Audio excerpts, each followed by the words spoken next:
Welcome to Monster Bear Productions. Alright. Let's do it. All right, welcome to another episode of Monster Bear Productions. I'm here with Jacob Archuleta. Hey, thanks for having me, Stefan. Oh, you're welcome, bro. Thank you for coming on, man. It's been a pleasure seeing you. I got so excited when I saw you, when you was hanging out with Aaron. And I saw you in the camera. I was like, "What is that, Jacob? Jacob! There he is, Dude, Jacob!" I was not expecting to do that. Caleb wanted to take a random trip down to Junction, and it all just kind of worked out for the best, man. It was awesome getting to see those boys, man. It's so cool that I think it's amazing. B, get out of here. I think it's amazing that we're able to keep in such close contact with people we've known for so long. You know what I'm saying? These are elements like living with Caleb, and I've known that dude since first grade. You know what I'm saying? That's wild. That is super wild, man. Yeah, I wouldn't have it any other way though. Schrader's still the same old dude, man. Always love seeing that guy. You know. Right. Yeah, it's a good time. Oh, yeah, hell yeah, bro. Yeah, I don't blame you, especially when you said like this, seeing people and hanging out with people you've been knowing since like elementary school.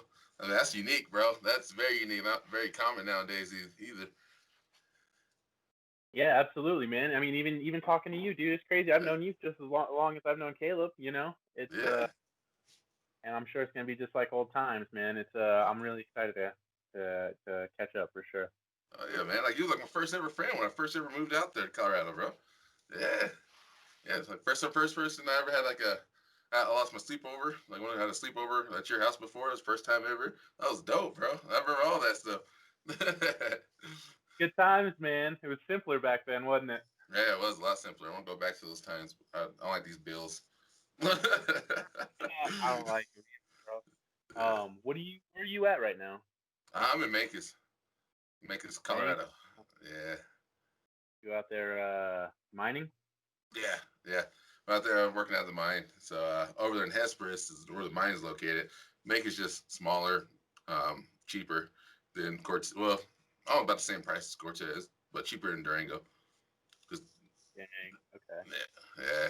So, hell yeah, man. So, where about you? Where you living at? You say you're living over with Caleb, right? I mean, yeah, Caleb.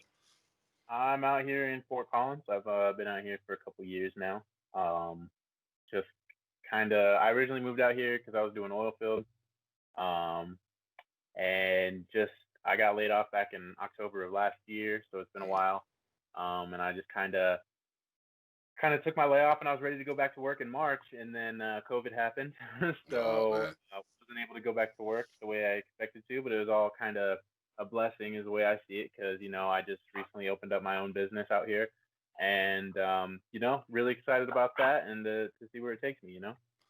Which is your business entail, man? That's wonderful. Yeah. So what it is pretty niche market I'm in right now. It's a dumpster sanitation company called Mr. Sand Can, right there.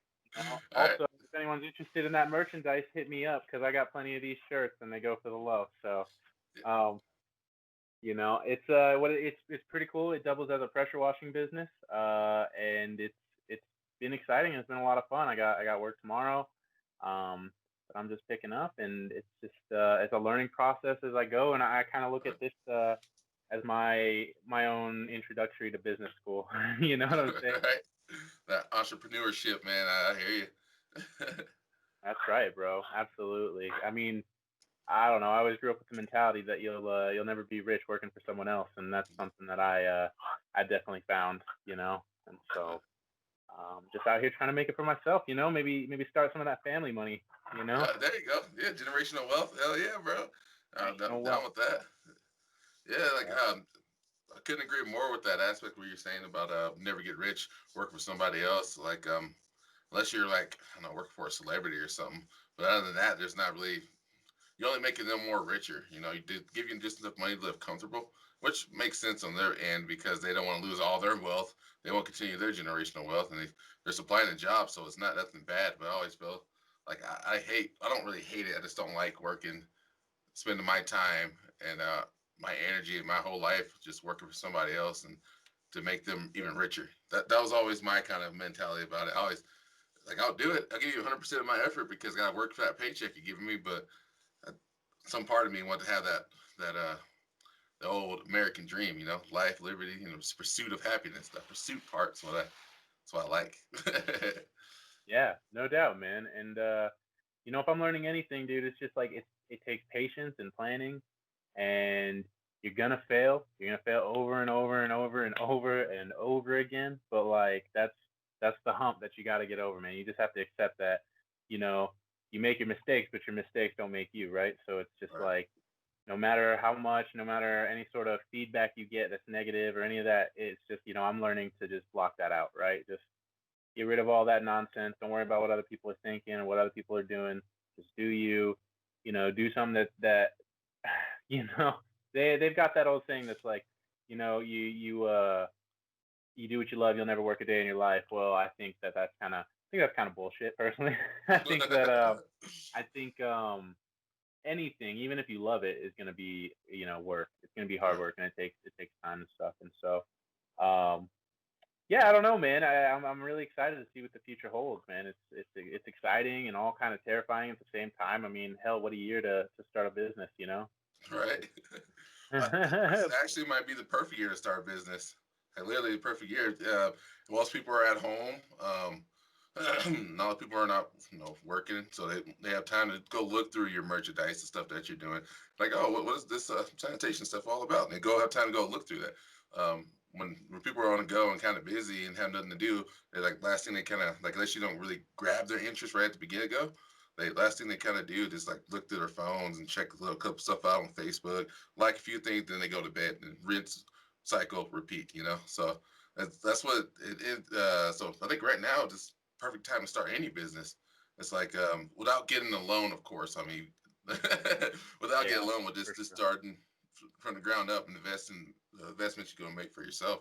It's perfect time, I think, right now. I think this is like a devil in disguise. I mean, well, Hey, blessing in disguise, not devil in disguise.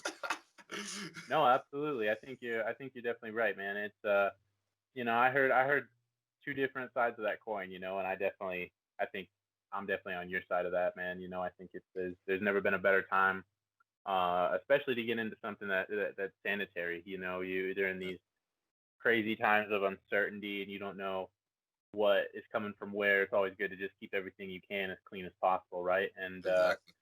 Yeah. you keep. I mean, out here in Fort Collins, 85% of the people are keeping their trash cans in their garages. And so I find that my garage before I started this company was always stinking. So saw that as a problem and provided a solution. And so now we're just gonna see if enough people are out there wanting the same problem solved. You know? Yeah. I'm quite sure they will, and that's actually sanitation, brilliant thing, especially with like you said, with this whole COVID going on, and everybody needs to be sanitized and sanitation and whatnot. And everything needs to be all clean and pristine, get rid of this virus.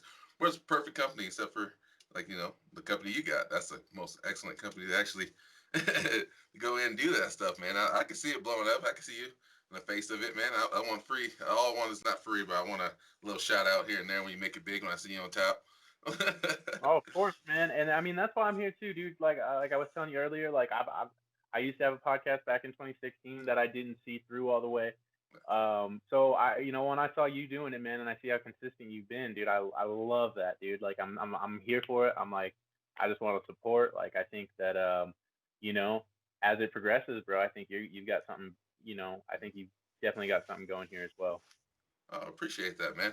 Uh, Usually the issue I always run into with doing this podcast is either like you have people who want to do it and they kind of get a little bit scared, they kind of like back down just a little bit because they kind of get scared. Like, what if I say something dumb, like that fear aspect, or what if Hmm. I say something stupid and that's gonna come back and get me, or like you also have people who like, oh yeah, I'll do it, and then they just never show up.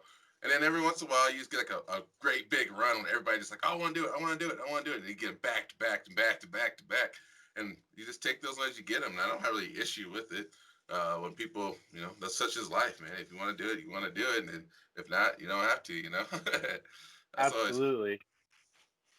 yeah. So And there's whatever. a lot of value in connecting to people too, Yeah, man. I yeah, think like that is that's like a lost art form is like, really getting to know people on like a personal level and finding out yeah, what their passions are and stuff, the art of conversation is kind of dying. So I think it's really awesome. And yeah, I definitely, I kind of experienced the same thing where like, um, even myself would get nervous, like when I first Yeah. started out, and like I would start rushing the questions. I feel like there's a lot more pressure as the host than there is as the guest. Like me, I can Yeah. just kind of talk my shit today, but like back when I was hosting it, I always felt like that pressure to like keep keep asking the right questions, keep the conversation going, this and that. But I mean, I think once you just get like comfortable with it, it all just kind of comes naturally. Yeah. Like, yeah, pretty much I'm with you on that one. That's my biggest thing. Like I said this a lot on my podcast. My biggest thing is always worrying about mumbling or going to stutter or say the wrong word. I have the word in my head. I know I'm going to say it. Like probably before when I said devil, when I actually meant like God's blessing. But I said devil's blessing, stuff like that. But like that's just who I am. I'm going to take it as I can get it. Who knows? That might be my niche. like Absolutely. so like that might be like it could be like a thing that I feel like is my downfall. Actually, could be my greatest blessing. Who knows? But at the end of the day, at the end of the day, I just want to do it. I mostly want to do it, have a conversation, meet people, talk to people who are like in America, not like celebrities give you the same old snish, like, oh, this is the reason why I do this because this chicken, broccoli, and rice, blah blah blah. So I want to talk to people who actually when they get an opportunity to get on like Joe Rogan or podcasts such as that or Chris D'Elia or something like that. Get those people's podcasts and look. It's like there's an opportunity just to talk to people who are in America, just living life, enjoying it, having passions, things you never hear about. Because majority of the time, people have some wild stories, dude. Some wild, crazy Right. stories, man. Like, Yeah, man. Absolutely. Uh, I think it's gonna be pretty successful, man. I think you got something good going, and I agree with that. I like just talking to there's a lot you can learn from just like your fellow man. You mm-hmm, don't need Joe Rogan to tell you how to live your life, or you don't yeah, need, you know what I'm saying? You don't need, you know, this and that too much. yeah, I don't know how you feel about this, but something that I've noticed is like you're starting to get a lot of celebrities, tons of celebrities now. They know that you know the money to be made now is like on YouTube, mm, and having your own podcast. So I find it fascinating right now that like you're getting all these celebrities who are like busting out OnlyFans accounts or like their own podcasts, right? right, Or like this and that, right? Like they're kind of the celebrities are trying to take over the market that was once only for the common man, and I think that's pretty fascinating, and I wonder what that's going to do to the market. But I agree. I think it's all about getting valuable conversations from your fellow man. I think it's a little bit more valuable if you ask me. yeah, I couldn't agree more.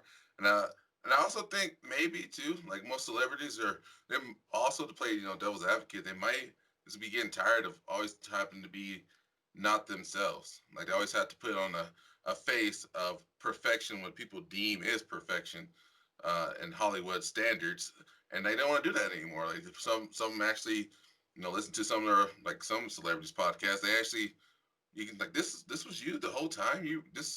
This was you the whole time. I know that this is how you felt. This is how you thought.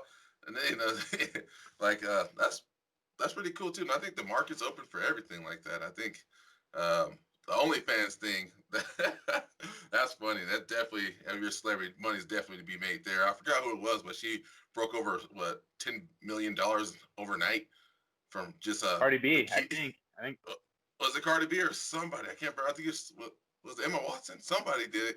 Like it broke over $10 million overnight. I was like, or maybe whoa, it was the Bella Hadid thing. It might have yeah, been her. yeah. And I think it's her. Like she broke They're it. all Like she, doing it though. yeah, they are.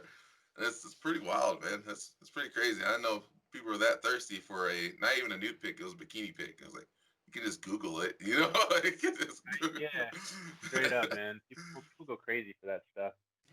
Yeah, It kind of we'll see what it does. I'm very interested to see how it goes. The only right now what I'm really supportive of is like comedians who are doing like podcasts and stuff. Those are the ones that yeah, I think are by far the most. Those are what I've been into lately, yeah. anyways. I love like Theo Vaughn or like I like the Two Bears One Cave with Segura. I don't know if you Yeah, those are I see pretty that one. good. Yeah. Um, and here and there, and that's what's cool, man. Is it's like it is endless. Like there's just so much opportunity, and great conversations to be had and lessons to be learned. That's true. That's so true. I just don't tend to like podcasts are too preachy. And they always like, oh, this is how I did. That's why I kind of fell out like now I love. But I listened to Tim Pool here and there, but it just him. He became too preachy. Like I'm better. I'm the best person alive, kind of style. And I'm just this is me. This is how you do success. You need a guitar. You need to be a skateboarder, and you have to do that constantly every day. I'm like, well, there's plenty of people out there I know who has a guitar, who plays guitar, who skateboards, and and all this other stuff, but they just never had the luck or the opportunity such as you got. So there's more to that tempo than just saying you need a guitar and a skateboard and I can do it. Pull yourself up by your bootstraps kind of style mentality. I'm Right. dude, I don't know about that. That's just Yeah. I tend to gravitate away from those, like but like comedians, they're wonderful at doing commentary, like because they have an outside perspective. Because the way comedy happens, it's like how I see it's like an art form. So it's like a canvas. So they had to observe and take everybody's kind of viewpoint and figure out how to make that to a joke that everybody laughs to. Which that's what makes comedians great at I think about conversations about any political topic, sexual topic, or any kind of topic. It's kind of hard. Like usually they get some form of backlash, but it doesn't really go too far, because they're not being preachy. They're just taking all the observation and they make their astute observation of everything, and it's pretty fascinating. I'm like, dang, that's a pretty cool art form they got here. So that's why I'm with you. Oh I yeah. listen to comedians a lot. But so you say you had a podcast, man. You should go back and do it again, bro. I'll let you start doing a podcast again. I've always juggled with the idea, man. I do. I You think should I've do got it. a pretty solid idea. I did. I had everything ready to go actually earlier this summer. Uh, back in the day Hmm. when I started back in 2015, uh, what I wanted the general theme to be around was like local artists in New Mexico, and I was just kind of just trying to get the word out about local artists Right, right. and get to know them and inspire people to purchase their art and this and that, and it was great. I probably put out 5 or 6 episodes. Learned a lot in the process, but I back then, anyways, I don't know if anymore, but I wanted it to be way too perfect, and if it wasn't perfect, I scrapped it. Right. And I'm like a perfectionist almost to a fault, and where like it's if it's not like the best that there is, then it's trash. And I'm working on that. Like I know that's not necessarily true, and that's all part of growing up, right? But like I guess being in film school and everything, I had like this idea in my head that everything had to be a certain way or else it was garbage. And um nowadays I do. I have like a little twist on that idea. It's still the same general idea, but I got a few more elements that I would like to do if I was to start it back up. And Like I what? think it would really make it special. I kind of want to give away the secret sauce, but Oh, okay, okay. you know what I'm saying? Because it's very unique. I think it's a very special, unique thing.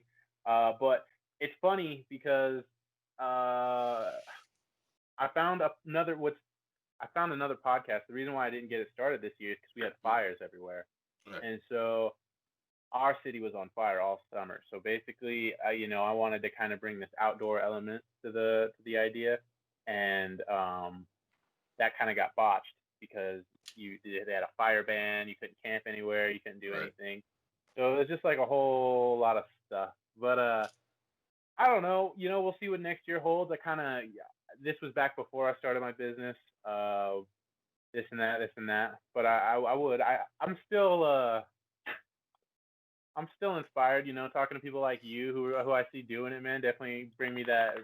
Make me want to get You should going do at it it, again. man. You should, man. Don't waste those brilliant talents out there, because like people out there were looking for some kind of art form, and to talk about and get any workings of behind the music kind of style. Just having a one-on-one conversation or two-on-one. Who know you're hosting it. You should do it, man. I can see it. Totally see it, man. You should do it. we'll see what happens. I'm gonna give it a little bit more time.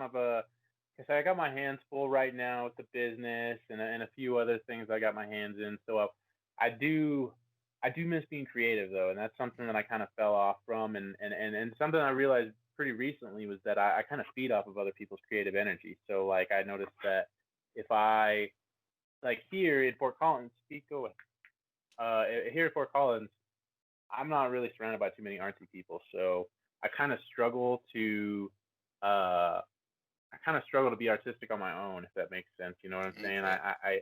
I'm a big proponent of art, and I love it, but it kind of I don't really get inspired unless I'm around it. And so, for example, I saw a friend who I hadn't seen in a long time since I graduated school, and hey, Pete, go away. No, none of this. Um, sorry, my dog's being a dick. You're good, bro. Um, uh, but anyways, yeah. So I saw my friend from college. I hadn't seen him in a really long time, and it was so nice, dude. It like sparked all kinds of stuff. 'Cause he's a very artistic person, and he's not one of those people that needs to be surrounded. He can do it on his own kind of thing, and he's pretty successful in his own right. And so, that definitely got me going and stuff. But like I said, man, I'm getting back into it. I'm kind of working some things here, working some things there. You'll probably see me getting creative here pretty soon. Um, well, I can't make any guarantees, you Oh know. man, it's been guaranteed. You spoke it. It's going to happen now. I can't wait to see it. We spoke it It into might existence now. It's got to happen. for sure, for Yeah. sure. That is half the battle, man. You got to speak that stuff into existence, and then Yep. I'm gonna hold you to it too. I'm gonna keep asking, like, what's your projects working on? Are you doing that? Yeah. dude, man, I like it. I get a big kick out of like keeping my friends in check, my artist friends. I'm always trying to hit them up, hear what their ideas are, see how much progress they've made, kind of keep tabs on them because I feel like having that kind of friend in your life really helps move things forward, in my Right. opinion. Right. Hell, I wish I had that friend. I wish I had someone up my ass. Like, hey, what are your projects doing? Blah blah blah. Be like, Yeah. all right, like, I'm a competitive spirit, I guess, and so it kind of takes that to get that out of me. But you know me, man. Like, I just damn, dude, I got so much going on. I got 4 different projects always going at once. So it's yeah, man, it's pretty 2020. 2020, man, the grind, bro. The grind of 2020. I love it. Yeah. So you say you went to film school, right? How, Yeah, yeah. yeah, how, how did that go? Like, what does all that entail? Like, do you learn how to direct, write a script? Or like, how's film school work? Film school is film school is a fucking joke. First of all, Oh, snap. I was not expecting that. Go ahead. Film school's a fucking joke. At least mine was, Right. and I think a lot of filmmakers even tell you film school is a joke. But you know what? In that same vein, I wouldn't replace it for anything in this Yeah. world, man. I feel like I learned so much. I met some incredible people who I keep in touch with today, which are my best friends. Mm-hmm. I, it, I went to this tiny, tiny school. It's not even open anymore. They shut No. it down, bro. It was full of crooks and fucking is sketchy, bro. But you know, when I first went, it was back in 2012. They really reeled you in. This is this little film school in New Mexico, okay? And they really reeled you in by um, they really reeled you in by they had some sound stages, right, where they were filming professional movie. They were doing full on big budget movies. I think they shot Breaking Bad there, Cowboys versus Aliens. I think No Country for Old Men. A bunch of like pretty solid movies, and they Yeah. had the green. Sound stages are those giant rooms with the green screens, right? Right. That you build sets in. And so they entice you with all these goodies, and they're like, yeah, you get to use the sound stages, you get to use all this fancy equipment. Oh yeah, it's super awesome. Pete, can you please go away? Go that way. And um, so yeah, they entice you with all these goodies, and you show up, and then they're like, oh, turns out all the sound stages are taken by big budget like movies. So like they had Longmire. I don't know if you're familiar with that show on Netflix. Okay. Yeah. Um, Yeah. Basically the whole time that I was there, they took up our studios to shoot. and it was one of the bigger ones that we had. I think it was the biggest downstage that we had, and they told us before we were going to school, they were like, you're gonna get all these internships, you're gonna be able to work for Longmire, you're gonna be able to work for Breaking Bad, whatever, you know what I'm saying? And for the first year, that was right. And but what was funny is because they wouldn't let freshmen do internships. Really? So really, and so by the time sophomore year came around, someone had gotten hurt on set, and all the producers canceled any sort of internship for any students, but they were still using our facilities to, you know, to work, but they weren't doing anything for the kids. And so, they were basically just taking up space, and so that kind of sucked. So I felt like there weren't a lot of opportunities. There were some. I've worked on a few big sets, and I've gotten my toes wet and stuff, and it's big sets like what? I've worked on a few. I've worked on some music videos. I worked on a movie with Matthew Broderick and Alice Eve. But just like personal assistant work, PAs is what they're called. It's very, very underappreciated work. It's a lot of the times it doesn't pay. It's a lot about who you know and who you blow, and and while I do love set life, man. Like I think there's no bigger rush that you're gonna get than being on set, man. It's a rush, it really is. But at the same time, man, it's like it's so cutthroat, and like the money's there, but it's not consistent, and so like you have potential to make good money, but at the same time you don't because you're only working 3 months out of the year. This and that, this and that. Your schedule's always got to be clear. A lot of the times it's like, oh, you have to know this person who knows this person before you can even get an email to go be a personal assistant, stuff like that, man. And I've always been very, very money driven. I like to live a certain lifestyle, and so that kind of never. I guess I never really could see it worth the years of ramen. You know what I'm saying? I've always been about like I was running a kitchen gadget store my junior and senior year of college while simultaneously going to college.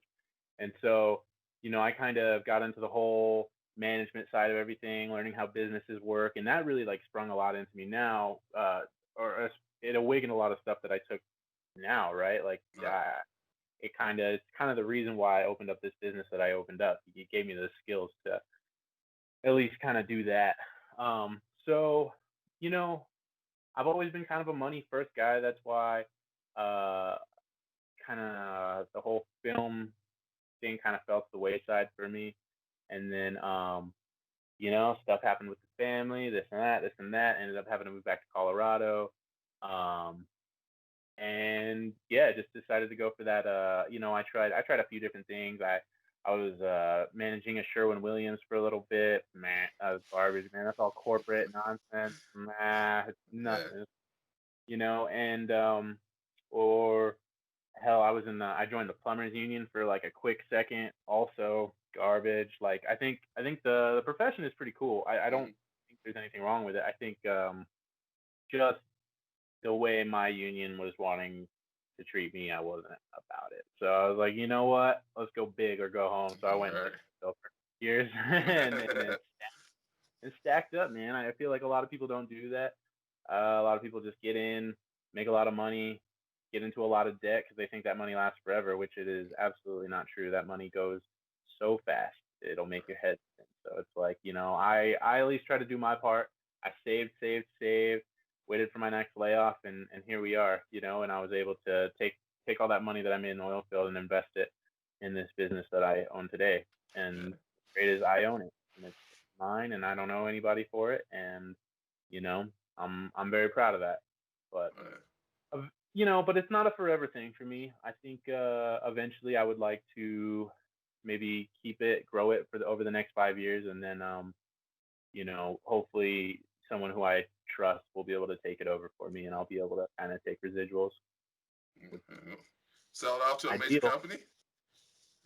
I wouldn't sell out to a major company. I don't think. I would probably would be great is like if one of my employees, I really, if I really found an employee who I felt, deserved it, he earned it, this and that, give him that opportunity. Here's this business. I'll take, X amount of profit every quarter, but, you know, you continue to grow it, you're going to make most of the money kind of thing is how I envision it now. I don't know. That's probably like in the next 5 years, probably. I think I'm here for the next 5 years trying to do that. But eventually, I just want this. I want to let this company go and let it still just kind of make me money on the side while I go pursue another passion, right? Like so, if this was making me enough money that I could survive, hell, I might go back into the film industry and just go fuck around and be a personal assistant, right? Because I can afford it at that point, Right. But all in good time. Everything is just got to be patient and take everything day by day because in an instant, all of it changes, man. It all changes so fast. Working in the film industry, like well, you're going to school in there. Like, what would you want to do per se? Like, be a director? Do you want to write the scripts? Be a writer? What, That's the thing. I I'm like so when I went into film school, of course, I think everybody who goes to film school initially like goes in with the thought they're like, oh, I'm gonna be a director, like mm-hmm. I'm gonna, and that's what everyone says because they don't really know about it. But like when you actually get into the film industry, um, and you get into like above the line, you can be a producer. Right. What I found the best thing that I'm good at is producing because Mm-hmm. producing in a lot of aspects is business management. It's Right. it's working out contracts. It's dealing with all these different departments and making sure that the budget works with it. Um, this and that, and they're kind of like the overseers. Um, I think that's what I'm best at. I don't necessarily know if I would love doing it, and it's also a job that's kind of thankless and from what I found, it's Yeah. like really weird to get into. Um, it's kind of like one of those things like you got to have money to get into, but I don't know, it's weird. But there's like unit production managers, there's directors, there's writers, there's so many. And then if you go below the line and you start getting into actual like camera department, you've got Right. grip, gaffers, art department, you've got and in each of these departments they've all got like a million jobs underneath them. And what's crazy is like say you want to join a union, a film workers union, you've got to choose, I think, and I think this was back when I was doing, I think you got to choose like three professions at most that you can like that you want to pursue, and they're just like job titles, right? So it's like if you're in the art department it would be like set decorator, and then you can maybe choose uh it's been a while, so if people watch this, don't hold don't quote me on any of this because it's been a long time, but um set deck, set designer, and then prop master. Those would be like the three that you have to choose. And then what how it usually goes is you have to even get into the union to do like this kind of work. You've got to get references for people who are already in the union. So you already got to know people. And then once you meet people in the union, they're going to write you a letter of recommendation, or usually you have to write your own letter of recommendation and they sign off on it. And then you get once you do that and you fill out all your paperwork and this and that, you get put on what's called the overhire list. And then the overhire list is like, um, all it is like basically after they fill up all the work, like with people who are in the union, if there's some extra, like a few positions here and there to fill in, you can be like what's called an overhire. And that's how you have to gain your hours. And so like eventually, excuse me, you'll have to just kind of pick up shifts here and there until you make like I think you have to get like 1,000 hours or something stupid until you are even considered into the union. And then like Really? once you're in, your position is your position, and something that I learned that I didn't know this about the American film industry. Apparently European and everything is a lot more different, but the American industry is like departments don't intermingle. Okay, so it's like I was like all hands on deck, like, like, oh, I'll help you with this, I'll help you with that, I'll help you with that. And they're like, no, like, don't touch this. Like, you stay in the department. Yeah. You go, if you're a gaffer, you go play with lights, or you're an electrician, you go play with wires. Like don't touch anything, kind of thing. And it's I get it. I do understand it because there's a lot of liability. But there's just like I don't know. It's a lot for more of like the cool. I think it's just something you can say like, oh yeah, I work in the film industry. That's right. The scene. people. And there's The a scene whole crowd. yeah, Yeah. straight up, dude, and the attitude that comes with it, or the God, those people, man, I swear, like I love them. They're my people. They'll make sure they're my people, but fuck, it's a whole lot of them just are pretentious little fucks, man. And it's like, Yeah. how do you get off, man? Like you haven't even lived, it is what it is. And that's why I chose to not pursue that, because I do kind of prefer a more Western style work environment where you can kind of cuss and spit and tell everybody to fuck off if you need to. You know what I'm saying? Right. Yeah. I've never been one to kiss a lot of ass, so kind of why I started my own business. All right, I got you, man. Yeah, I'm saying that's amazing, bro. I can see what you're talking about, being the scene crowd and then walking around as being pretentious. I think like it's almost like the I guess you could say like almost like the automations crowd nowadays. Like I work in automations, or like you have like the technology crowd that thinks like when they work on some kind of technology, if they have to talk like like talk like this. And I think the reason why, like Jacob, like the problem with you, like you have an issue, no, and stuff like that. It's like you don't talk like that, bro. Like like I knew you for years, and you talking like that because you're in the scene crowd working in fucking at the I don't know Apple iPhone fucking place. Like you don't talk like this, but just walking around with that pretentious attitude, like I know what you mean, but and then especially coming from the Midwest and like whatnot, you kind of notice a little difference. Like this isn't right. The guys seem all fake. This don't seem real. Yeah, and Right. so about the film industry, it's like how like modern day films. Like, what's your thoughts on modern day films? Like, are coming out like the remakes and the films they have these huge budgets, but they're either tanking or they're doing decent in the box office. Like the 125 Terminator that just came out. Yeah, man. I don't know. I think, geez, I know, man. This whole like the last 15 years have just been like nothing but recreations. It's almost Hmm. like no one's got like a normal idea. I think there was like a point in time of like when maybe like our parents, maybe like 15 years ago, they were kind of in that generation where they were like recreating all these like movies from like the 80s, the 90s, trying to like revamp them to kind of get that generation excited for filmmaking. I don't, I think that it like personally, I don't love Marvel. I don't really like it's not like my scene, but I respect it for what it is because it's a very very high art form, and it may not be like the best writing, but fuck if it's not the best, special effects you'll ever Right. see. You know what I'm saying? And people want to clown on that and be like, oh, like Michael Bay and Transformers is nothing but like explosions and this and that, this and that. And like you're absolutely right, but you're not going to see Transformers for a great story. You're going to see No. Transformers to see shit blow the fuck up, right? And Come they there do to see that them so fight. well. Yeah. Yeah. And so I don't know. I am sick of the reboots. I really do wish there was like more quality in like the superhero movies. Honestly, I wish the superhero movies were done and over with by now. I'm so sick of it. I don't know. Before I feel like before it was superheroes, it was fucking vampires, dude, and before vampires, it was, whatever. And it's just like, give me a break. You know, I just I don't know.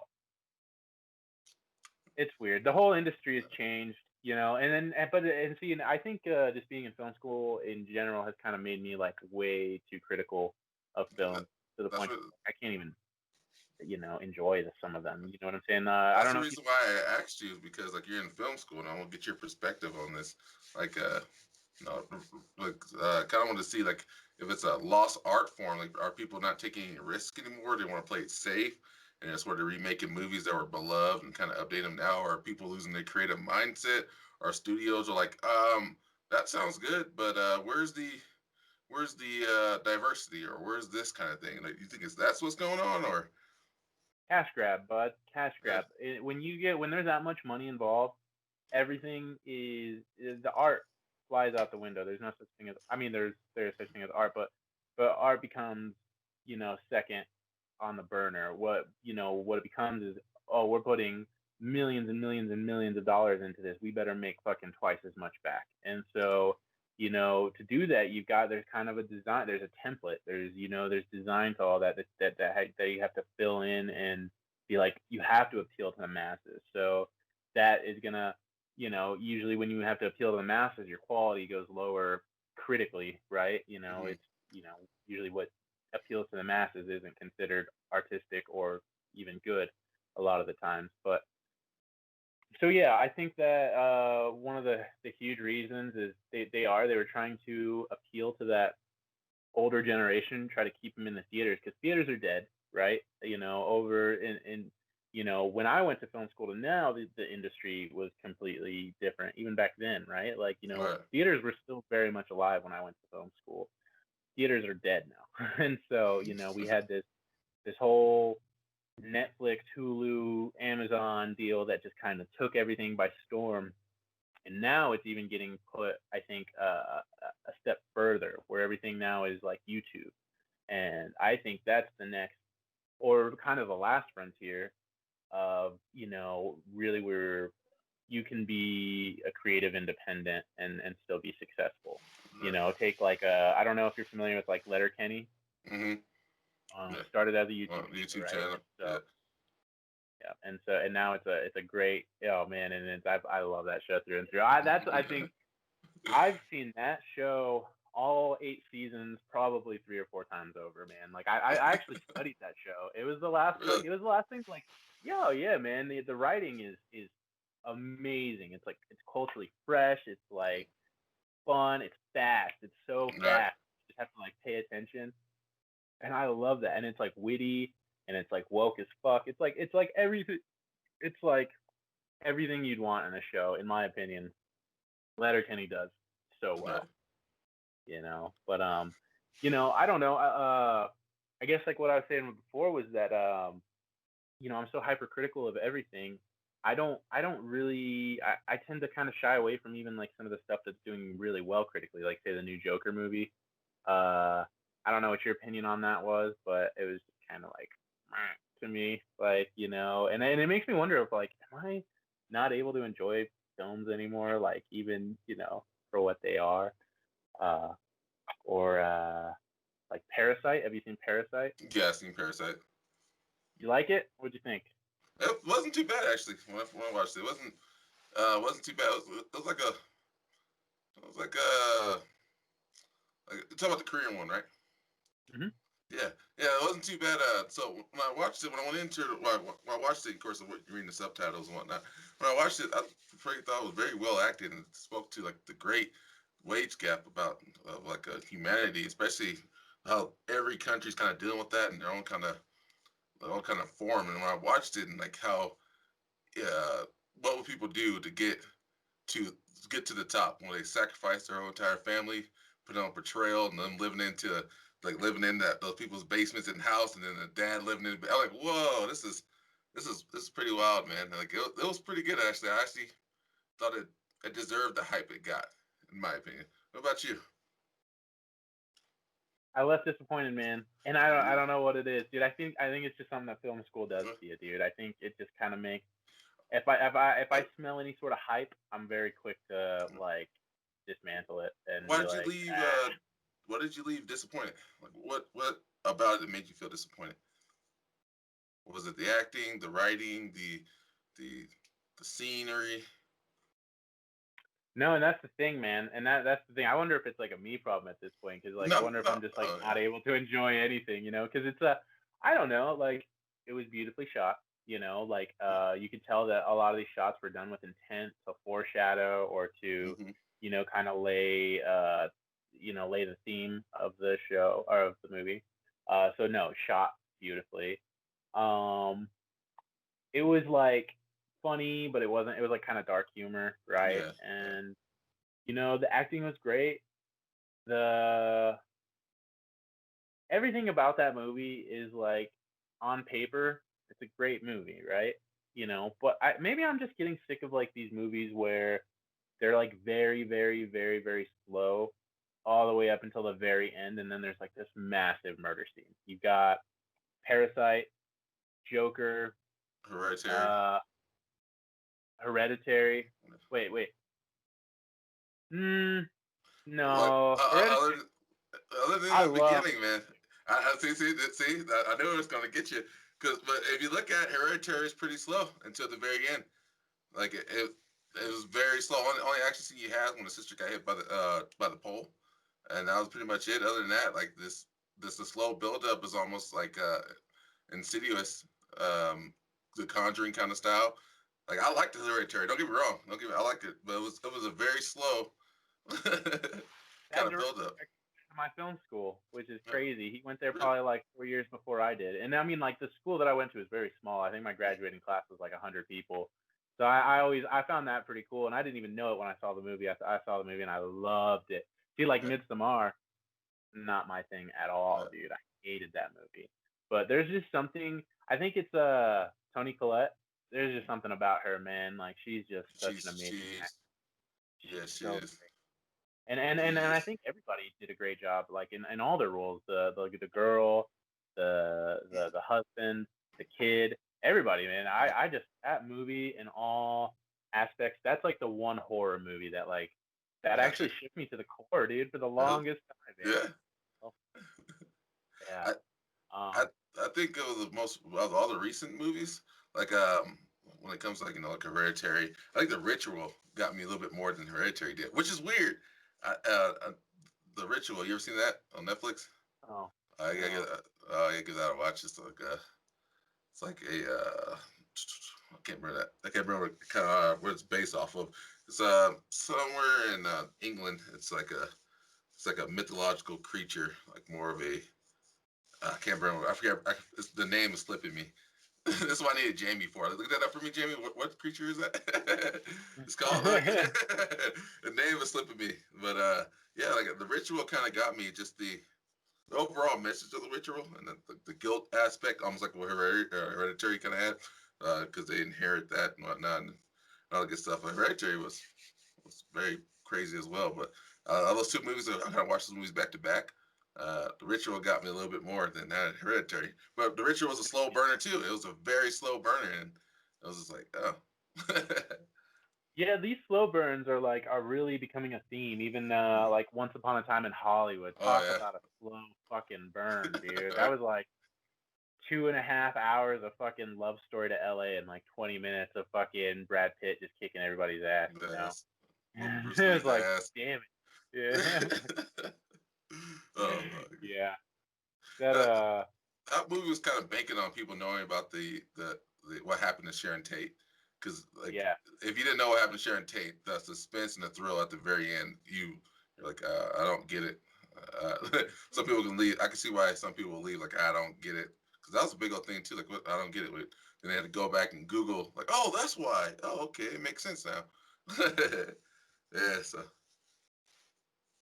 Yeah, it's becoming like a Hollywood kind of tradition now, dude. To, like mm, slow burn and then just like erupt everything at the end, which is like honestly, that was how when I was in film school, that was kind of what I wanted.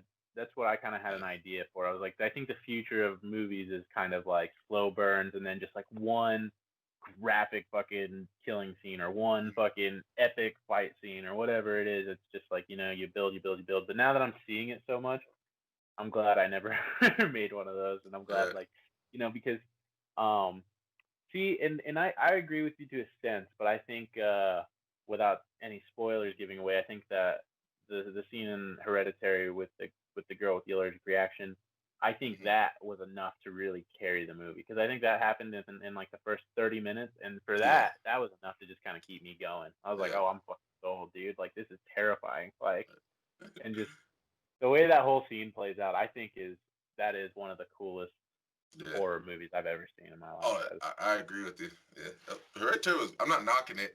I'm telling you, I'm not No, I knocking know. it. But I'll just say that would be considered for me, but like a slow burner. Like Yeah.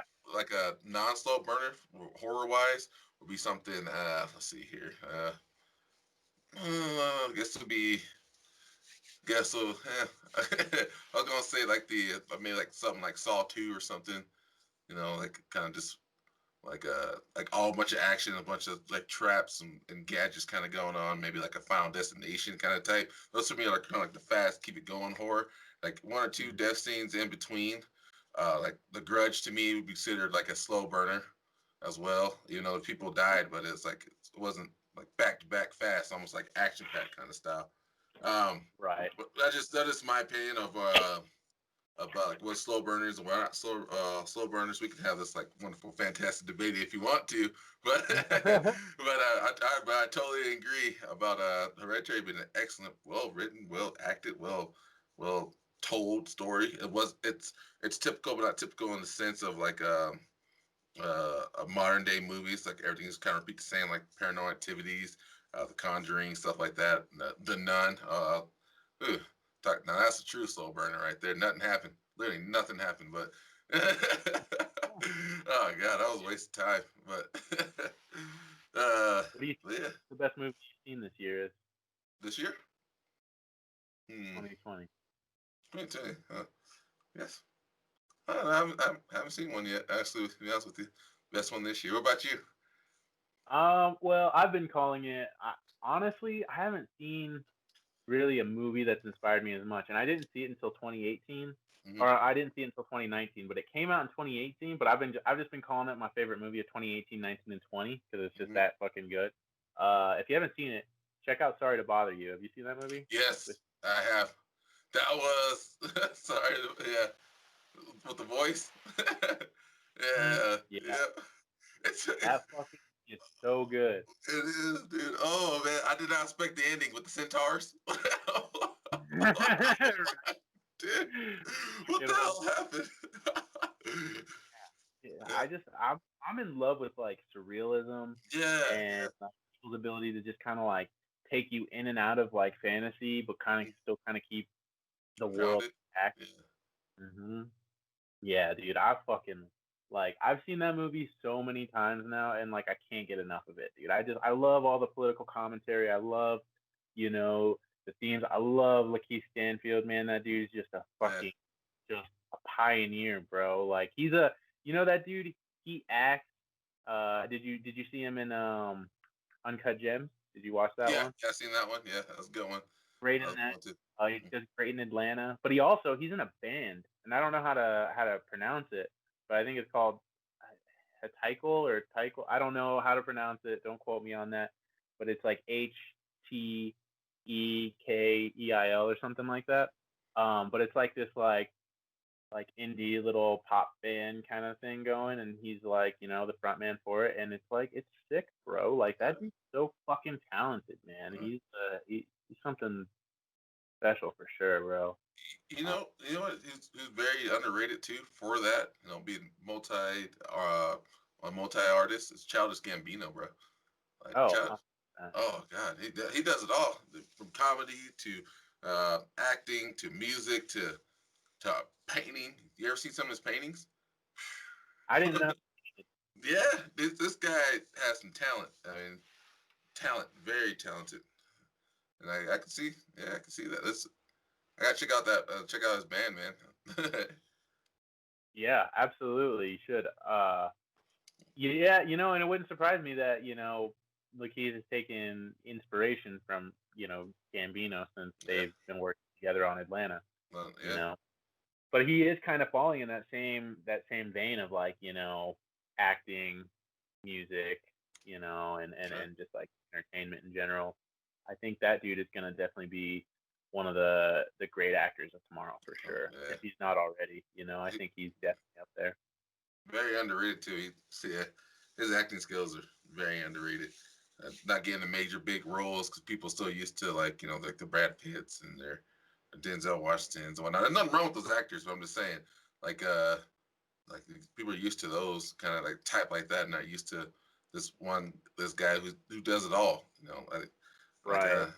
people like to. I don't know, not all people, but like some people like to to put somebody in their lane, have them stick to that lane. You know, that saying, "Stay in your lane." Like this is our lane. Like no, I want to merge into this lane too. So I like people who do go against buck the norm like that. You know, and then like and that's why I think they're pretty great actors, man, because they do it all. They're great musically talented, have a way to manipulate their voices and stuff. You know, it's like it's fascinating, very very fascinating. Uh, but yeah, so yeah, sorry to bother you. I recommend people watching that. That's a crazy movie. You won't guess the ending. You don't want like what the hell? You're not gonna guess the ending. You're gonna be pleasantly Yeah, that surprised, man. so much about that movie is so just incredible, bro. I love that. The whole theme of like everybody just watching like the worst type of television, right? And Yeah. it's down to the point where everybody just watches this show called "I Got the Shit Kicked Out of Me." Yeah. Like, I love that. Which is World Star. Which World Star Yeah. exactly, bro. Yep. Yeah. All fucking, it's all intertwined. Do you like Atlanta? I actually haven't seen Atlanta. I want to check it out. I heard people Oh, talk Atlanta? about it. I haven't seen Atlanta. I heard people talk about it. Fuck. People talk about it so much, and I heard Charles Gambino and the other guy was in there too. And actually, Charles Gambino was actually producing it and writing it and directing it or whatever. Yeah, I I haven't seen think it. they have different. I think they have a couple different directors because in a show it's very typical to have multiple Yeah, directors both on a show. directors. But I do think they keep to like one dude. Well, I can't remember his name, but he's got I, I don't know. I don't remember his name, but I know that Donald Glover is definitely the writer of that show and creator. And man, I can't believe you haven't seen that show. That show is so great, dude, and it's very much like Sorry to Bother You in the sense that it goes in and out of reality. Hmm. So like it kind of explores like this little surreal elements, bro. Like there's a whole episode I fucking love it, and it's all based on BET, and they basically the whole episode is like one of the main characters, the rapper Paperboy, he's on a like a BET show, getting interviewed by it was what was that popular talk show in like the 80s and 90s, maybe the 90s. Other than Oprah Oh, Winfrey? no. Black gentleman. Uh, it was Arsenio Hall? Arsenio. Yes, Okay, yeah. absolutely. Yep. So it was like I want to say it was like a spoof on Arsenio, Okay. and it kind of took like how BET is very dated and how like they go after certain markets. Like so what's funny about this episode is like they created Dodge Charger commercials that were part of the show, but they put it right at the commercial break, so you think you're actually watching like a Dodge Charger commercial, like on every one of your breaks, but it's actually part of the show. And at the very end, there's like a joke that like ties it all together, and it's so fucking smart, bro. Like that show is fuck, dude. I think that's one of the best written shows there is. It's up there with like probably not even allowed to say this anymore, but I think Louis was one of the best written shows Oh yeah. of its time. And it kind of does that thing too, where it falls in and out of real life, and I think that's pretty badass. Right. I'll give it a watch, man. I'll check it out. I'll definitely check it out. Oh, how many seasons of it? Watch it like there's like three, I think, two or Three three. seasons. Okay. I think I want to say there's three seasons of it. Maybe there's just two, but that show is second to none, bro. Best Yeah. writing, best acting, just totally just fucking awesome, dude. Good music, good. It's an FX show, bro. They Okay. rarely do wrong, They Yeah. do it all right. They even did pretty good with the Little Dicky show. That was all right. I don't know Yeah. if you saw that one. I've seen that one. I've seen Lil Dicky. Yeah, the Atlanta. I mean, they're kind of the same, but they're not at all. Mm-hmm. Like I would say Atlanta is definitely better written, but yeah, man, it's give it a shot for sure. Yeah, for sure. I'll most definitely check it out, man.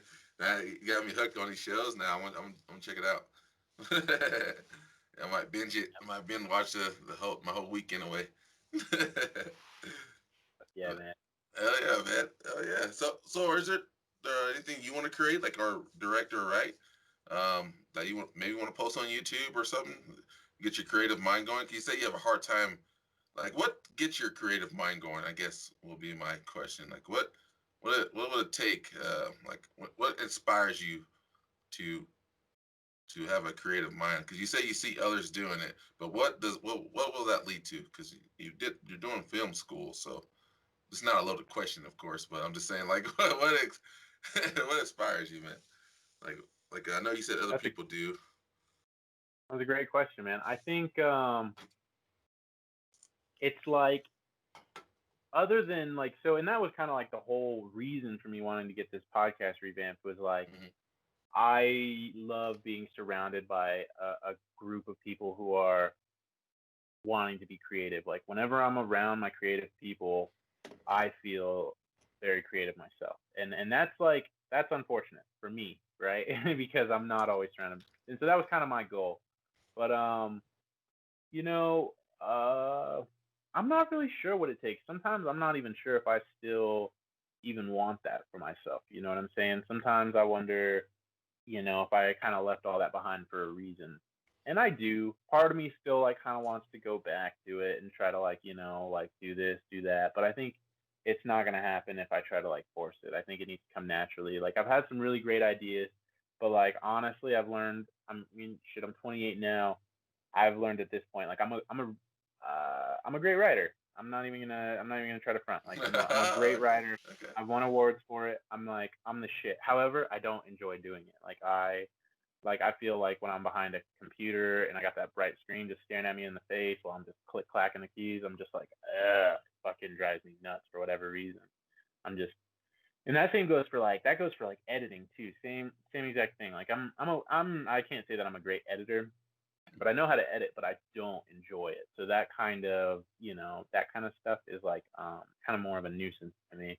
Um, that's the thing. I don't really know what inspires me anymore. I think I've kind of reached this pinnacle in my life to where um kind of don't really enjoy much. I hate to say, not a lot of things bring me joy. Not a lot of shows really bring me joy and stuff. And that's why I find it like so special when I can find something to latch onto. I really, really like wear it out. Like Atlanta, I've seen time and time and time and time again. Letterkenny, time again. Sorry to bother you, time. Hereditary, same thing. All like Mm. these movies that really like give me something to leech onto. I do, and I suck at try and try to get everything that I can out of it.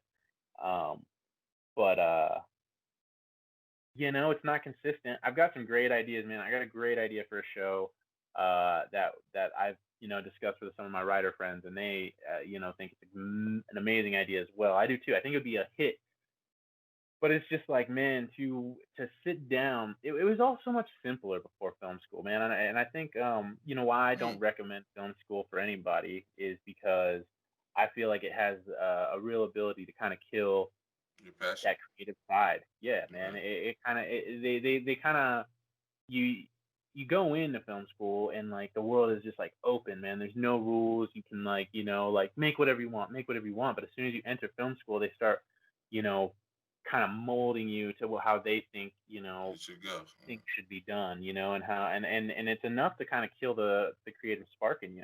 And it didn't do it for everybody, but it did it for a lot of my peers. And most of the people that I went to film school with aren't working in the industry today. Mm. There's a great handful who are, but it has the ability to really like wear you out, kill your inspiration. Between professors who are trying to undercut their students to other students trying to undercut those students. You know what I'm saying? And there's nothing wrong with like healthy competition, but and I'm all about that. But I think that the way that this school went, there was like a lot of like I don't want to say classism, but it was definitely like the kids who were richer had a lot more opportunities over there. You know what I'm Mm. saying? And Yeah. and but I mean, I guess that's anywhere though, right? So it is what it is. I can't sit here and complain about my experience, man, because I had a fucking blast, bro. Like, met a lot of amazing people, did a lot of cool shit. I can't complain. I got a lot of debt to fucking show for it, but I wouldn't have done it any other way, and I'm glad I didn't, continue going to Mesa like I planned on doing. Like I'm kind of glad the direction I took, and even though it's all kind of led me here, I wouldn't trade it for anything. And if I do decide to, sit down and that idea just like I won't sleep until that idea is on paper. Well, then I know then it's time for me to start getting creative again. Unfortunately, it's just like there was like a period in my life, and here I also think a huge problem with film students is like, they all want to write, right? Like writers want to write, but like with what life experience do people have? You know what I'm saying? Like we're all a bunch of kids in film school. Like what the fuck does a 19-year-old know about fucking heartbreak? I mean to an extent, or like what does what does a 19-year-old know about fucking eating fucking ramen every day just to fucking survive, or like or having to work 4 jobs just to survive, or having to try to feed your kids, or I just think that I think to suffer is to create good art, in my opinion, and I just feel like at that time I didn't really have the life experience. But hell, I'll tell you, man, over the last 5 years, I think I've suffered enough for 2 lifetimes. I think I've locked up a lot of life experience, which is been both a blessing and a curse at the same time. But yeah, I see what you're coming from, man. I think the aspect of pain needs to be what creates an artist. Like a lot of people like to use the word Beethoven. His pain came from not hearing, having a hard time hearing it, getting made fun of, having people say you can't be able to do it, and now people still listen to him till this day. His symphonies till this day. It's that that aspect of like pain is what is what drives most artists and what have them create. And most artists, when they get comfortable, they lose their art form. That's why you always have that like, oh, this director used to be so good, or this producer or actor used to be so good at this certain kind of subject, and he was so good at conveying this pain or some kind of happiness or something like that. And now when they get popular and famous, they move out of it. Same thing go for musicians. That's why people like don't like Metallica nowadays. People don't like certain groups who are they grew up with, listened to, and it resonated with them, and now they don't resonate with them no more because they're in a whole different style of living, of not having that experience anymore. They're not going through the booming technology of what we're going through right now, or something like that, And I think that that's what's probably missing nowadays, and people are trying to mold people until their image and not having the freedom to create a certain art form. Like even with music, they have them stringently stick with this kind of music theory when there's vast different kind of music out there that people can listen to, and there's certain things, and that's why people are having a whole issue and want to fight against music theory because you're only sticking with what 17th century German music or whatever, and like Right. like your Bachs and whatnot, like you're sticking with our 16th century, whatever. Those kind of type of music. People are like, well, India they have this kind of type of music was totally different. Like, well, no, that's not part of the curriculum. So it kills the spirit out of you because you feel like you're stuck in the box, and human beings are not meant to be stuck in the box. Or Right. and that's what's getting us, man. I think that's why you music school is like kind of killed your passion for it because it was trying to stick you in a box when that's not something you want to do. You want to have the ability to have your mind free and create this vision you have. And they're like, nope, can't do that. Well, how about you do it this way? Why did why? How about you do it that? Like, no, I don't want to do it this way. This is my vision. This is my thing. So I can see it, man. I can totally see why. Like how I was killing. I just don't wish they didn't because I kind of want to hear what this idea of the script of a or a TV show kind of style you're going for. What's that entail, man? Like, Um. what are you doing on that? Let's hear about that. Hmm. Well. How about this? How about I'll tell you when we're done recording. I'm very like Also, you secretive are recording it. of my ideas. Oh, I'm talking about this episode. Oh, okay. Okay. I'll tell you when we're done recording this episode because I'm very. I don't know what it is, but I know that no idea is safe in this world, and so shit, dude. Even ideas that I haven't spoke out into the universe, all it kind of tends to get made at some point. So without throwing this too far out in the universe, I would like to tell you about it one, and I think it's awesome, man. And Okay. oh, it's the last idea that I got super super excited for. But it's a show based on prior work experiences that I've had, and Okay. without getting into too many details on that, it's something very unique, and it would kind of shed light on a side of the world that I don't think a lot of people have seen, and it's kind of got a bad rap for it, and I would kind of like to educate people who are misguided about it, and Okay. kind of feel like this thing that the story is about is something that's very kind of controversial constantly, and I Okay. feel like there's a lot of misguided miseducation on it and stuff, and I think that if both sides of this story would just kind of both shut up a little bit and listen, I think they would both understand each other a lot more. But Mm, yeah, it's a very okay. I don't want to call it like a political show, but it definitely it's got some political elements, I guess, into it, and Okay. yeah, it's pretty. I'm pretty. It was, like I said, it was the last idea I got excited for, bro. It was crazy. I remember like it was right in like when all this pandemic happened, man, and it was weird. Like when I was thinking about like this idea, bro, I was like high as fuck, and like I felt like these ideas like coursing through my brain. They're like coursing through my veins, dude, and I could like feel these fucking Yeah. ideas coming through. It was crazy, dude. I hadn't been that hyped about an idea in so long, but uh, it wasn't enough to make me sit down in front of a laptop and start fucking typing. So You should do it, man. I'm telling you, you should do it. You should do it. Whatever you did before, don't well, like you should have the idea. I think the idea is speaking to come out to the universe. I think it might have an impact on people, bro. I think you should do it, man. I think like no matter what it is, even if you have to put it on YouTube or I don't know, make a Patreon or something. I don't know. I think you should do it, man. Uh, and then when you do it and film it, and like first episode come out, come back on here. We'll discuss it, bro. We'll talk about it. Like, hey, yeah, you got it. yeah, dude. I You should do fucking it, man. want to, man. Yeah, because I know this is gonna blow up, So, shit, dude, I'll have to be emailing you about these at some point. I'll be like, Stephon, can I come on your show, Yeah, please? yeah, anytime. You don't have to beg, bro. There's no beg. Anytime. Anything you want. I'll make time. I'll make time, bro. Like anybody who's ever been on, if this does blow up, I don't really, it's not really my thing. I would love for it to happen. Mostly I just want to hear people's comments and thoughts about it.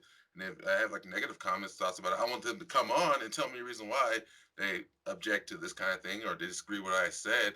We can come to an understanding. Like I even challenged some people. I went on people's like the most controversial YouTube channels just to talk to people and see if they come on. But they don't have like the courage of their whole entire rhetoric. Like sometimes, and it's kind of there's nothing wrong with that. Like maybe they feel safe and comfortable. I even told them you don't have to show your face. I just want to have a conversation with you and get your viewpoint of why this right here happened. Why do you feel? Excuse me.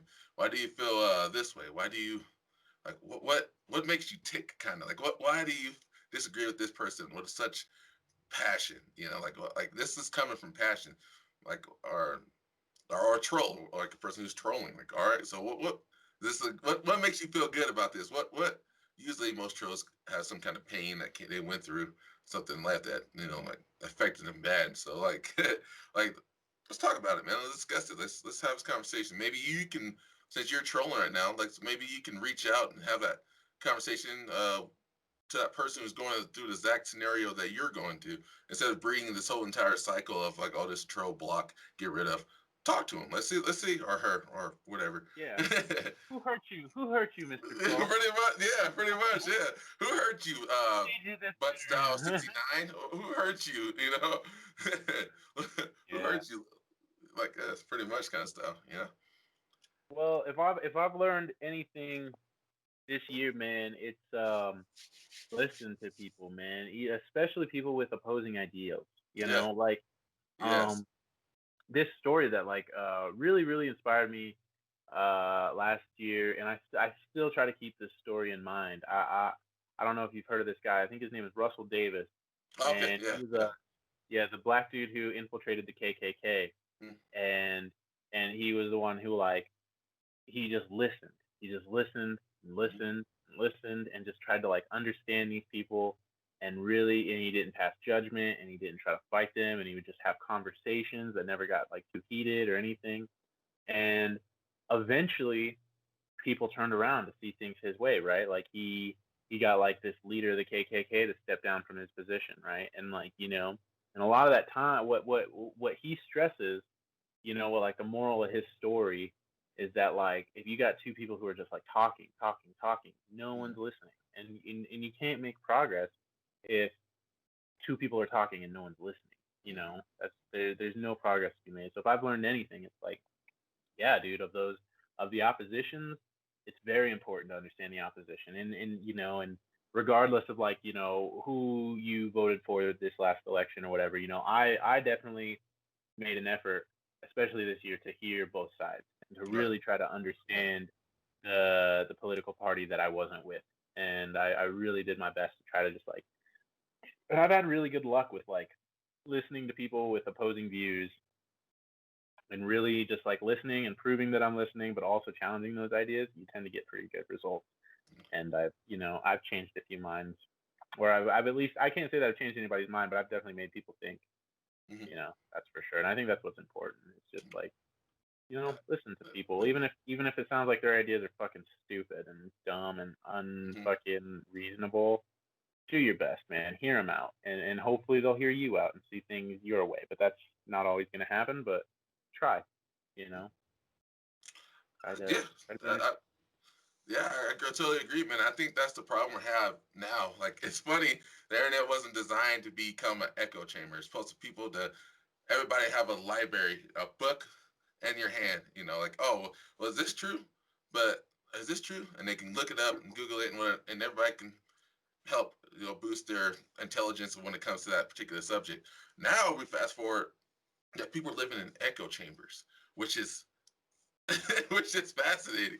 Like, no one, like, people are they go to an area, uh, having their biases or whatever the kind of thing, reciprocated by someone they watching their favorite YouTuber or their favorite political party or their favorite this person. Instead of going out and listen to that person, they go into the page and listen to the other person. They like to strangely stick to this person, and this person makes them feel comfortable. Kind of like brushing their hair. It's like, yeah, I know. See, yep, the Russian scandal. Yep, voter fraud. Yeah, I know. And they just feed you all that information. May give you some kind of substance, make you, I feel good. They make you, right. They're doing that instead of like, because they don't want to be, they don't want to have their reality broken and saying like, oh well, this is not really the truth. This right here is the truth. This is not, listen to me. I'm telling you, there was, there was this thing that's going on. There was some kind of collusion. There was some kind of voter fraud. Like, people want to hear that, and we're getting riots because that becomes the truth. Because you can subtract with certain data points, or you can subtract this thing and have that become the truth. Like, so when people come in, like, you have your Steven Crowders, on your sides, and you have like your what's the name, Peckman, whatever, like for the left and the right kind of side. They pick and choose the data points. In reality, the truth is somewhere kind of down there in the middle. um but people listen to those guys, and they get all eaten up, and they have a conversation with you, and like, well, my research says this, and in reality they did no research at all. They just regurgitating the information someone else gave them. So yeah, for sure. so and you live in this echo chamber, and that's why we're so much divided nowadays. I think if you're not taking the time to listen to each other, because you're automatically a snowflake, or you're automatically a fascist, or a socialist, or a communist or something. It's just from one viewpoint. And that's what's kind of baffling me. It's like, you can't have a civil conversation about it. Like, well, no, now I feel like I'm attacked. When in reality, these guys don't know you from Adam. Like, I never had sat down with Trump and had a dinner. I never sat down with Joe Biden and had a dinner. We never talked to each other. Like, but I'm not gonna go to war with you. Say if you vote for this particular person, I'm not gonna go to war with you because I know you. I know what you stand for. You've been, like, if I knew, like, I needed help, like, I was stuck in the wilderness, I can count on you to be there. Can't count on Trump or Joe Biden to come save me at the time. I'm not gonna, Right. Stuff like that. They don't talk about you or me. They're like, and that's the thing. That's what I wish people would really understand is this whole fucking red versus blue nonsense is just, Yeah. it's there. It's there to fucking push capitalism, bro. Like they do that shit to divide us so that way we fucking buy shit, man. It's like it's the age old tale, You mean and they've been doing it capitalism for or corporate capitalism? Corporatism. You mean corporate corporate? capitalism. I mean, Okay. I believe in Yeah.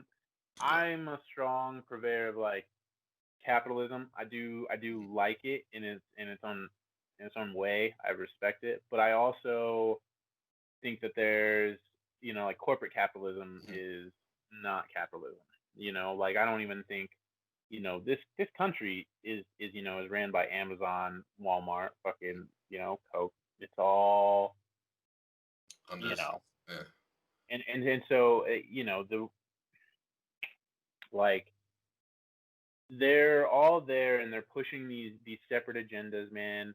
Like let's say like for example, guns, right? Like every year, right? It's like, oh, the Dems are trying to take away the guns. The Dems are trying to take away the guns. But it's like, think about it, man. Like every Democrat that I've ever fucking met, is strapped to the fucking, is strapped. And like that's the thing. Like I don't think people understand that what it is lobbyists pushing these agendas to scare people, being like, "Oh, they're coming after this shit." So what do? They fucking buy because they're scared. And it's just like it's a constant fucking thing, man. We see it all the time. We saw it with the coronavirus, we saw it with sanitizer, toilet paper, all this shit, right? It's just Yeah. panic buying. It's fear tactics that are set in, and I mean, and it goes fucking deep. I'm no conspiracy theorist. I don't, No, no, you're good. You're good. No, no, no, you no, know. no. Don't justify yourself. Go ahead. I want to hear this. I'm interested. Go ahead. I mean, like I said, I'm like no conspiracy theorist, but Yeah. I do see things for what they are, and like Yeah. I'm not gonna sit here and be like, oh, this virus is fake, but I'm definitely not gonna. I definitely don't think that like this virus was handled the way it was handled on accident. I think that a lot of this shit is going. It has. I mean, it's been proven, right? Like this virus has made corporations fucking wealthy corporations Mm-hmm. infinitely more fucking wealthy. Amazon's worth more than it ever has been. You got fucking Pfizer's making a killing. Fucking that other fucking company's making a killing. All your Angel, sanitizing, Charmin. Amazon, fuck yeah, dude. Like they're all everybody like while a lot of people are being fucking and they can sit here and tell you about how the economy is fucked and this and that. It's all fucking it's all e money anyways, man. None of it's backed by anything. No. The economy crashing was all.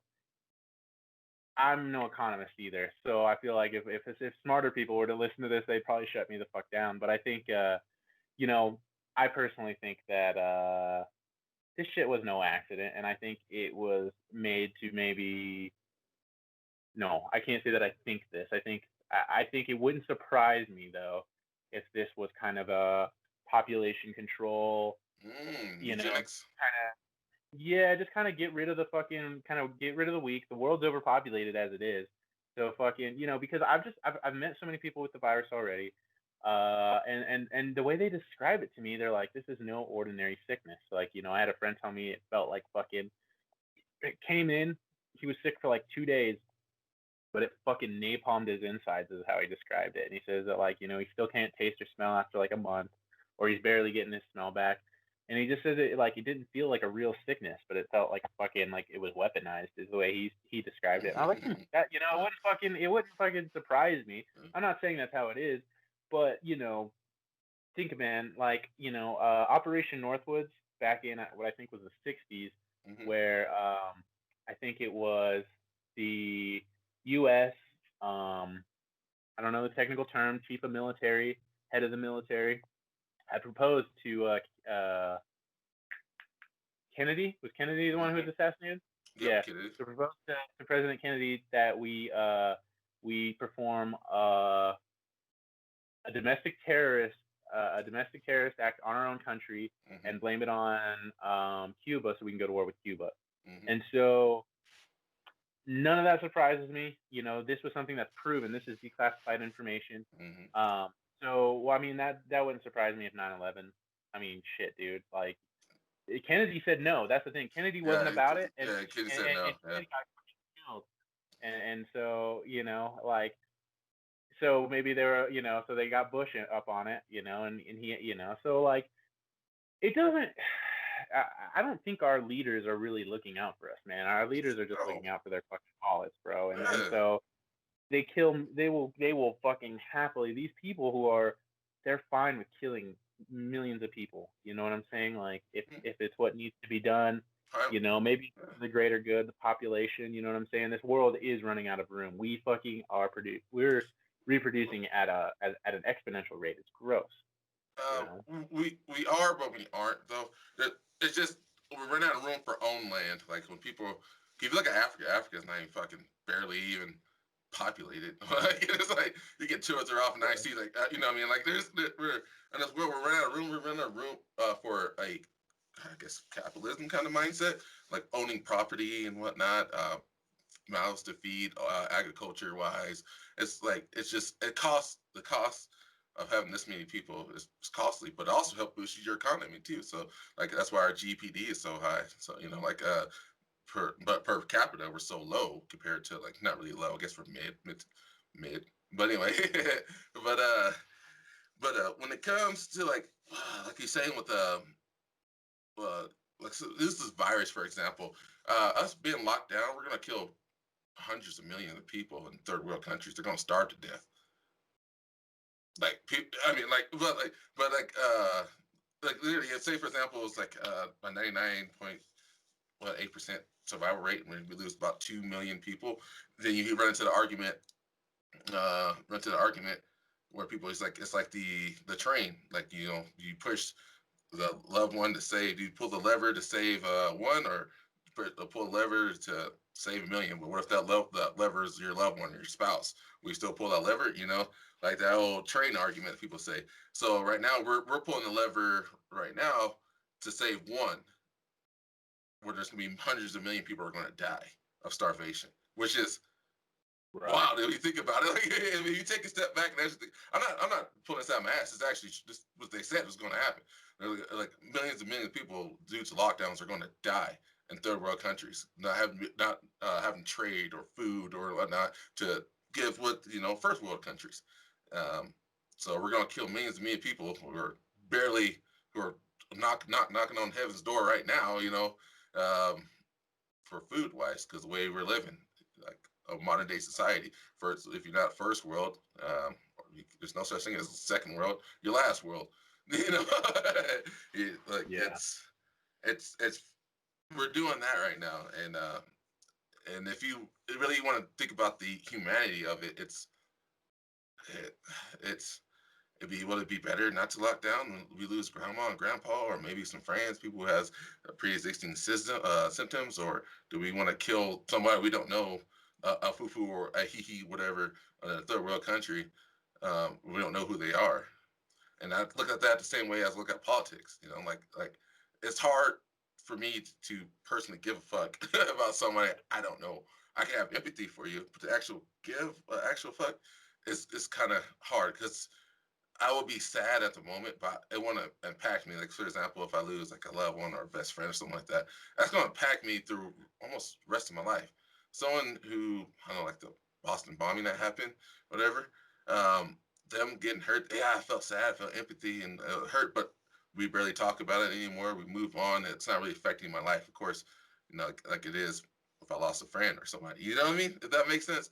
It sounds horrible. It sounds like I'm being a dick, but I guess I can have empathy. But the truth of the matter is, it's kind of hard to actually really give a fuck about somebody like that. I'll empathize with you. Yeah, I have a great, powerful empathy for you. But for me to go up and go out and feel like sad and every single day and have this, like, my heart ripped out every single day is not going to be the same as someone I don't know. That's why it's so important about talking in kinship. Is that's usually what they said. The best way to stop a war is have a conversation with the person, a continuous conversation, not just one conversation. You got to blow up and fight, and then you go on a war. Like, no, you just have continuous conversations. Hopefully, rectify and resolve this. And if you can't, then you two duel it out and leave us out of it. Right. But, yeah. And I get that mentality. I do. I think maybe I'm a little bit more empathetic than the average person. I kind of tend to kind of feel everything that's going on around me. Yeah. That's kind of what the artist in me, I guess, whatever. But it's like, I don't know. I see where you're coming from, and I think a lot of people have that attitude. But I think that's also why a lot of people are dying. You know what I'm saying? Like, Yeah.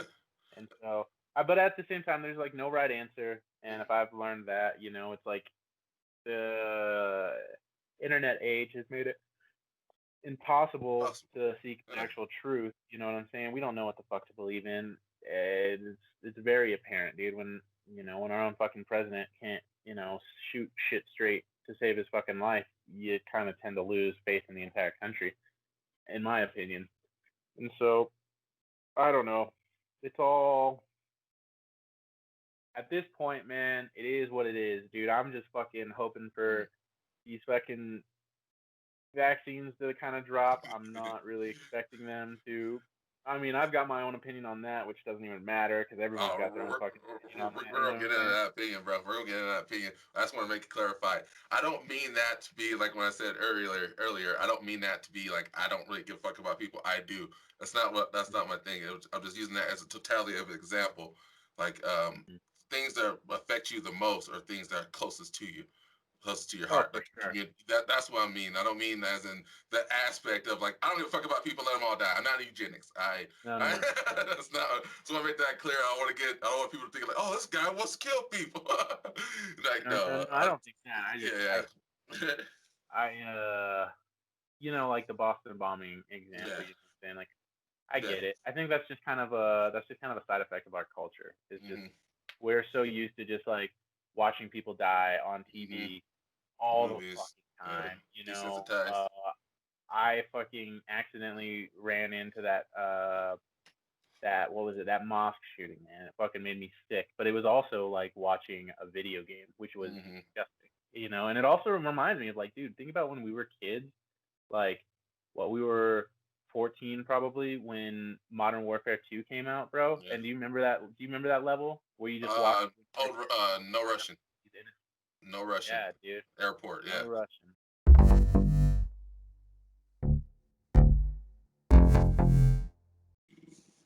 What? All right, and we're back here at Monster Bear Productions. Wait, is it recording? Ah, there it goes. Yep. Now we're back at Monster Bear Productions. All right, bro. So, I was discussing earlier. You said you had thoughts about the COVID. What's your thoughts about the vaccine? I got them. I got my thoughts, man. But everyone's got their thoughts about the vaccine. Yeah. And my opinion don't matter. That's the thing. Like, that's what I'm learning. Like, it ain't. My opinion doesn't hold any value. It's not even worth it to me to really express these days, dude. I think that, it is what it is at this point, and I don't think there's anything we can do about anything that's going on between you and I. And I found that just talking about it and speculating and stuff, it's exhausting, man, and it kind of takes your fucking lifeblood away. So, I don't know. I got an opinion. Don't care to share it. Honestly, I think it's opinions are overrated, especially about the vaccine or even COVID in general, right? Like, you got your maskers, your anti-maskers, you got your fucking vaccines, your anti-vaxxers, you got your fucking. It don't matter. People are gonna do what they're gonna do, regardless of what you and I think. I think a lot of the times it just stresses everyone out anyway. Yeah, there's nothing wrong. I know this is not something you're not like I said, you're not a doctor or a scientist or someone who's working on a vaccine. That's what I find hilarious is everyone is all of a sudden a fucking. I've never met so many people without a degree all of a sudden become a fucking scientist. You know what I'm saying?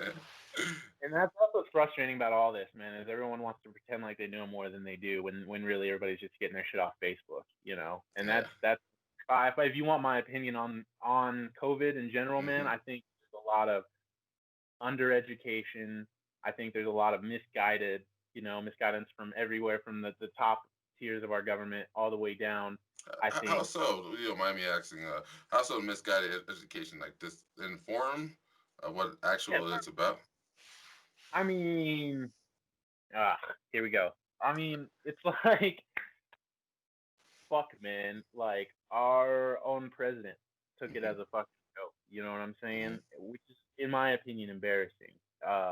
Regardless of what fucking political spectrum you're on, I think that a world leader needs to fucking handle something like this with a lot more grace and a lot more fucking maturity. You know, not the fucking, you know, it is just the shit, the Twitter fingers, the fucking everything, dude. I'm just like, Twitter fingers. Oh, yeah. you got fucking, you got people disparaging real scientists, people who have studied their whole life are just being fucking, I saw this hilarious meme the other day back in August when they were trying to send all these kids to school, and it was like, we've got to hurry up and send all these kids to school so they can grow up and become doctors and scientists, so no one can listen to them either. Like it's just like, I don't know. I just when regardless if you like them or you don't, when the leader of the country is like definitely kind of making a mockery of shit and making jokes and making light of a situation that's very, very tragic and should be taken with a lot more fucking seriousness, and fucking and handled with a lot more professionalism than it was. That's where I kind of lose my faith in the system and in the way everything goes. And I don't even, at this point, I really don't know what to believe. I don't think anyone's telling the truth anymore. And so, and you've got your people, your whole pandemic, side of this whole thing, the people who, think it's all Fauci trying to fucking, and it's not like it's not like these ideas are far fetched. Like, I get it. I understand why people think that way. It's because we're constantly just fed misinformation, constantly. So we just fucking whatever, you know what I'm saying? I'm not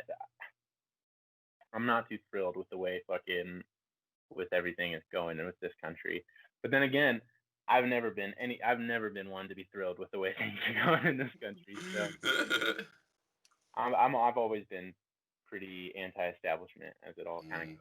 But it's just frustrating. Like the whole mask thing to me is like, okay, I get it, dude. Like you don't think it works, but it's like, what a minor fucking inconvenience to like complain about. Like, how privileged take a step back and really understand how privileged you are that you get to sit here and fucking complain about wearing a fucking face mask. You know what I'm saying? Like, there's like, it's a lot of that. It's like, even if it's not 100% effective, just like do it because maybe it's the right thing to do. You know what I'm saying? Like, but people just have like this attitude of like, fuck the neighbor, fuck the old guy down the street, fuck this guy, you know what I'm saying? And like I'm like a moralist, dude. Like I kind of tend to, when I look at like everything except for like money and taxes, I tend to kind of separate. But when it comes to the way I vote based on like morals, right? Like I'm like, okay, what is going to do better for the country, right? Like, is socialized healthcare going to hurt the economy? Could, but also it could save millions of lives. You know what I'm saying? Like, people knock Obamacare constantly, and I get it. It's very, very flawed and it's very fucking, very stupid in a lot of ways. However, I think my dad's alive right now because of it. You know what I'm saying? Like, my dad had a lot of pre-existing conditions, and before Obamacare, because I think I told you recently he had a kidney transplant. And so, like, before Obamacare, I'm not even entirely sure that he would have made it this far into the process of getting his kidney, because he had a lot of pre-existing conditions that would have counted against him in the decision-making process. And so things like that, you know what I'm saying? Like, or like, I don't know. I don't believe that any man should be able to tell a woman what she can do with her body. You know what I'm saying? Like, that's a morally just thing, right? Like, if even if you're like, even if you're super, super religious and you're like, killing a baby is wrong, like, yeah, but like, you're not in any position to judge that person. And like, if you were really, God's child, you would have known not to pass judgment on your neighbor. You know what I'm saying? Like, if you really followed the good words so much, you know what I'm saying? And it's for me, a lot of it is like, just fucking do the right thing, bro. That's like, That's my political campaign of 2024. Just fucking do the The right thing. Jacob Archuleta, 2024. Just fucking do the right thing. Got my vote. Let's go. Oh, and I'm a progressivist too, dude. I like seeing things that will push the fucking world forward. I like to see people investing in science and technology and fucking, you know, we're very much we're like you were just mentioning it earlier. We're right on the cusp of like an automation fucking revolution where like everything is going to be automated, and yeah. that's going to put hundreds and hundreds of thousands of people out of work, and the country is going to have to adapt to that. Otherwise, we're going to fall into like a third world slump where we're not able to give these people work, kind of thing. You understand? And I so, think only way that's gonna only way when we move into automation self of existence, it's going to have to be universal income regardless. It's the only way. It's the only way it's going to happen. There's no other way without sacrificing over majority of the population. Like that's the only way to do that is universal income because machines and technology is gonna be running everything. You won't have guys going underground or guys working in the oil field or guys driving trucks or guys, women, girls. When I say guys, I also mean one sex, of course, or gender or whatever. I mean like females and males and whatever. But yeah, you won't. You have multiple. You have robots doing all that stuff, so you're gonna have to move into a universal income. So that's why what's his name? Uh, Lee, no, not Lee. Damn, I can't remember. He's running for president under the DR, Democratic as well. Can't remember his name, but he was a proponent of that too because he thought about this too, and he made an excellent point. That the only way you can move into a automated society, which we're America's the leading founder of, we just lead that. We don't lead no more, and like you know, building stuff, mechanics, vehicles, and whatnot. That's other countries, and that's why our things cost so much less, like our iPhones and everything like that cost so much less. And we're not leading that anymore. We're moving towards an automation standpoint. And with that, you need universal income. Only way, well, universal income scare me. I'll get into that another day at some other time. But yeah, you'll need universal income. I agree. I 100% agree. But you know what they're gonna call you? They're gonna say you're a goddamn commie. You know that? You're a Yeah, goddamn communist, I've been called that before, socialist. bro. Oh I've, fuck yeah, dude. Me I've been too. A called million like times. I've been called a commie. I've been called a neo-Nazi. I've been called I've called a lot of stuff, bro. I have a hard time seeing you as a neo-Nazi, Stefan. I know. I've been called out too. I mean, I'm attacked with the far left, and I've been attacked by the far right because I have different opinions. I'm like a more of a, I guess, a centrist, more in the middle. The when it comes to things, I always felt what's right is right, and what's wrong is wrong, and I try to take things from my understanding the most logical conclusion. But I'm not a proponent of having my mind changed. Like I always, I'm not going there with a unjust mindset. I actually want to hear what you got to say, and you have an opportunity to change my mind. Like I'm not going there like a pretentious thing, like such as I don't know, maybe Steven Crowder does. I'll change my mindset segments, and he doesn't really go and talk to people to change his mind. Go in there with the underlying agenda and make them feel foolish and stupid. Um, no, I'm not. That's my thing. If you come up with a great argument, I changed my viewpoints on a whole bunch of stuff before. Used to be, but yeah, that's legit though. Huh? I've been called neo-Nazi, bro. That was fucking wild. I never heard that. I'm like, wait, what? And like and those like when I hear people who fucking like blurt that kind of shit out, to me, it's like they're like trigger words, bro. It's just like things. It's just something that like people like to fucking spit out, but they don't know the true meaning of it, and they don't know what's like really behind it all. And like, it's just like to me, that's like back to what I was saying before. It's just like fear tactics. You know what I'm saying? And it's all designed to breed fear, right? Like everybody, especially like it doesn't. I don't feel like it works so much on like mine and your generation, but I know like in my mom's generation, in my mom's generation, especially during like the Red Scare and shit, like you blurt out words like communist, they freak the fuck out, right? Like it's like oh shit, like we can't be a commie because they grew up in the times of like fucking neo McCarthyism and shit like that, right? And so there was a time when like being a commie was like the fucking end of the world, but nowadays, but Treason also words. even back then that was just like propaganda. You know what I'm saying? That was all just like propaganda to get you to fucking, hate other countries. Whereas like now it's kind of propaganda used to kind of make you hate yourself, kind of, And I don't know. I don't fuck with that shit, bro. Like, if someone calls me a commie, I ask them to define it and tell me what a fucking communist is, and really, like, you know what I'm saying? Like, you wanna talk, you better be able to back it up with some facts. You know what I'm saying? Because I'm fed up with that shit, dude. I'm so sick of these trigger words, these people who pretend like they know more than they do, dude. I wish everyone would just like shut the fuck up and just be like, hey, I don't know shit. You know what I'm saying? Like, 'cause that's my attitude. Like, don't fucking come at me acting like you know more than I do, because I feel like I do a lot to educate myself, and I don't know a fucking thing. So it's like I know you don't fucking shit. You know what I'm saying? So I don't know. It is what it is, dude. The world's in a crazy time. I feel like this year has been a fucking roller coaster of emotion and fucking lessons and just so much, dude. So much change, dude. I feel like, remember back 2012 was like when the Mayan calendar was up, bro. I feel like it was like 8 years late, bro. We just like no, misread it. no, bro. I think they're dyslexic, bro. I trust me. I've been dyslexic all my life. It wasn't 2012. Some dude messed up. Must be 2021. The one was in the wrong spot. He or she fucked up. They were dyslexic. They wrote it wrong. They said, well, we don't want to get a new stone. Might as well keep it. So. Yeah, right. Like, oh, we've been carving this fucking stone for 12 years now. Start. Damn it, Dave.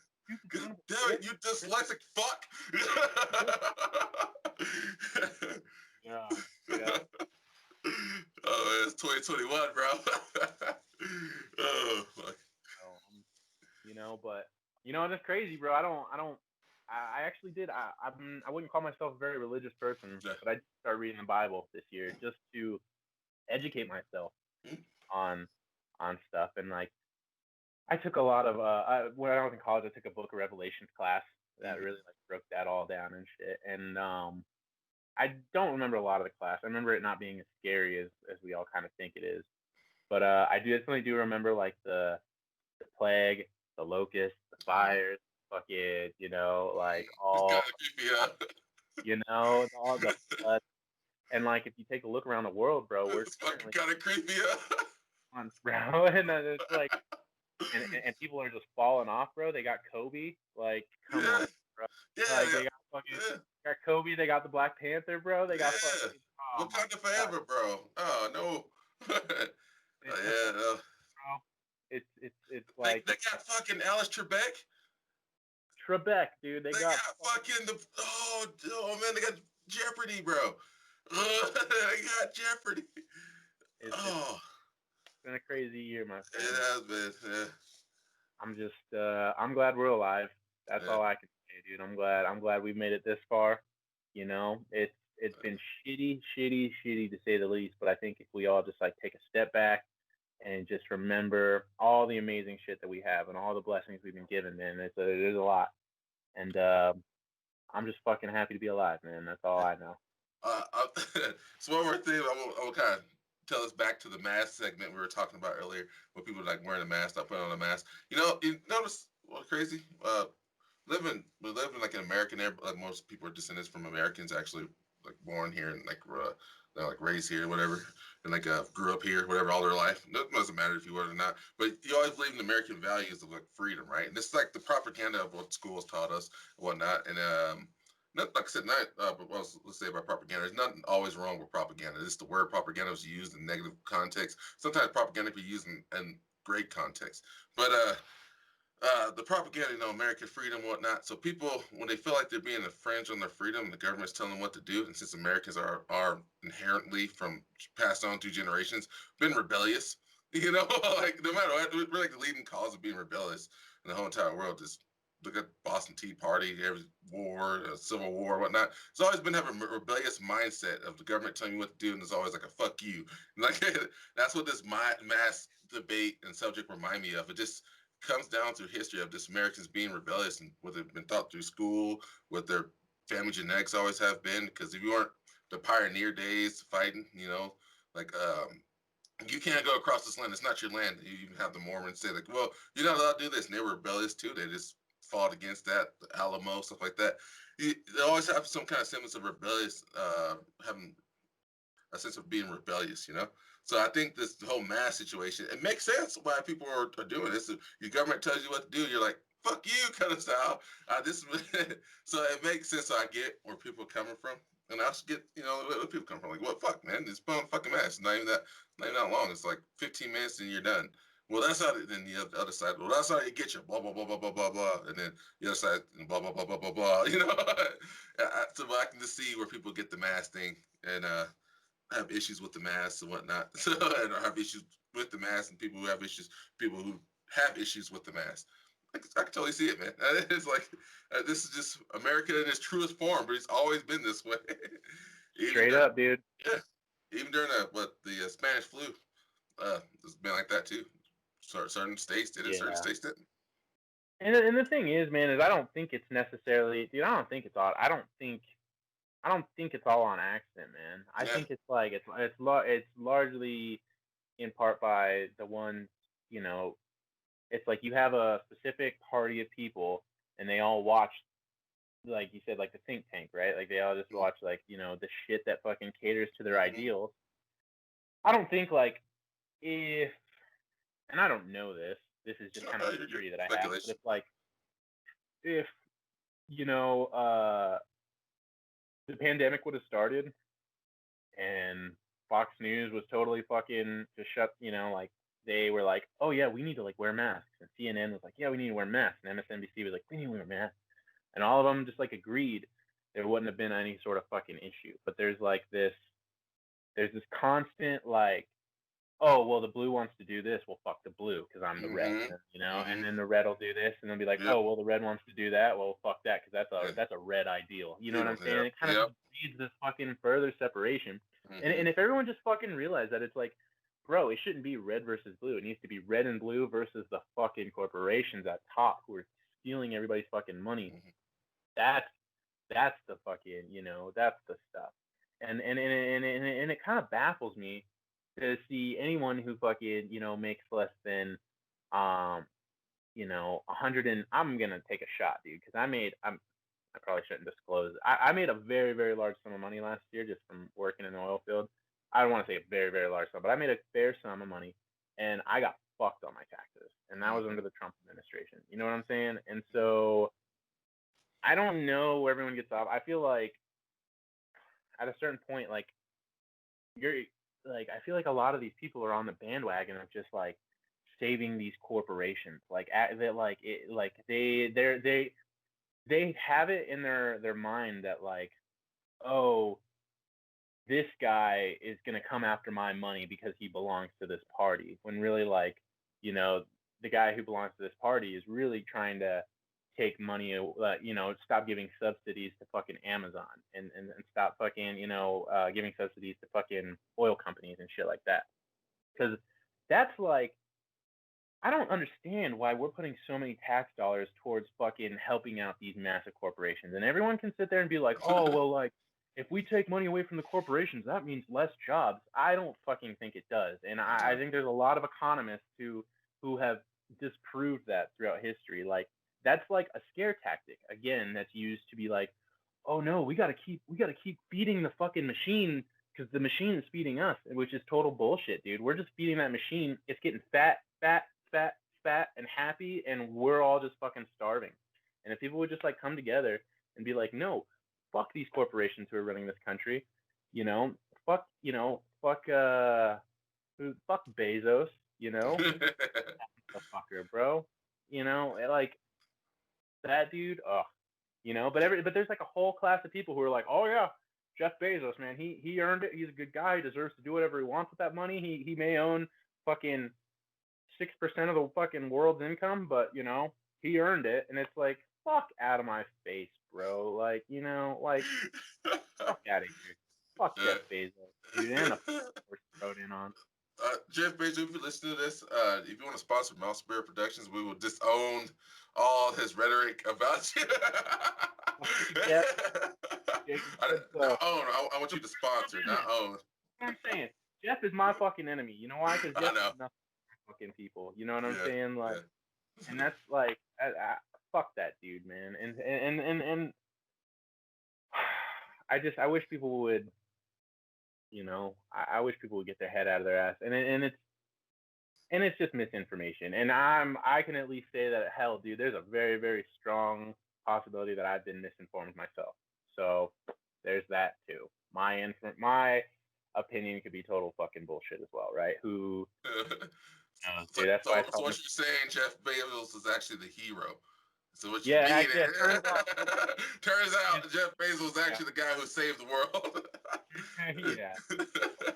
No, and that's the thing, bro. Like like Bill Gates, Bill and Melinda, they fucking they pledged to give all their money away by the time they die, bro. So all that income will be, recycled. I don't know how well or where it goes. I haven't looked that deep into it, but like there are people who are billionaires who are like, I don't really need to be a billionaire.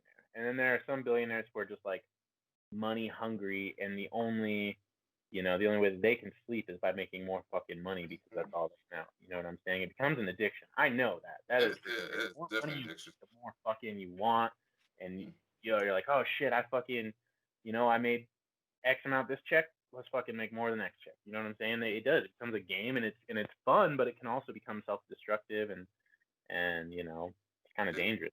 It's chasing that dragon, bro. Like you said, it's like a drug addiction. It's like, think about it. Them growing up, the whole life they wanted to get like a Ferrari or something, right? And then they're like, oh, to finally get that Ferrari, they bought the first Ferrari. That brought them some semblance of happiness.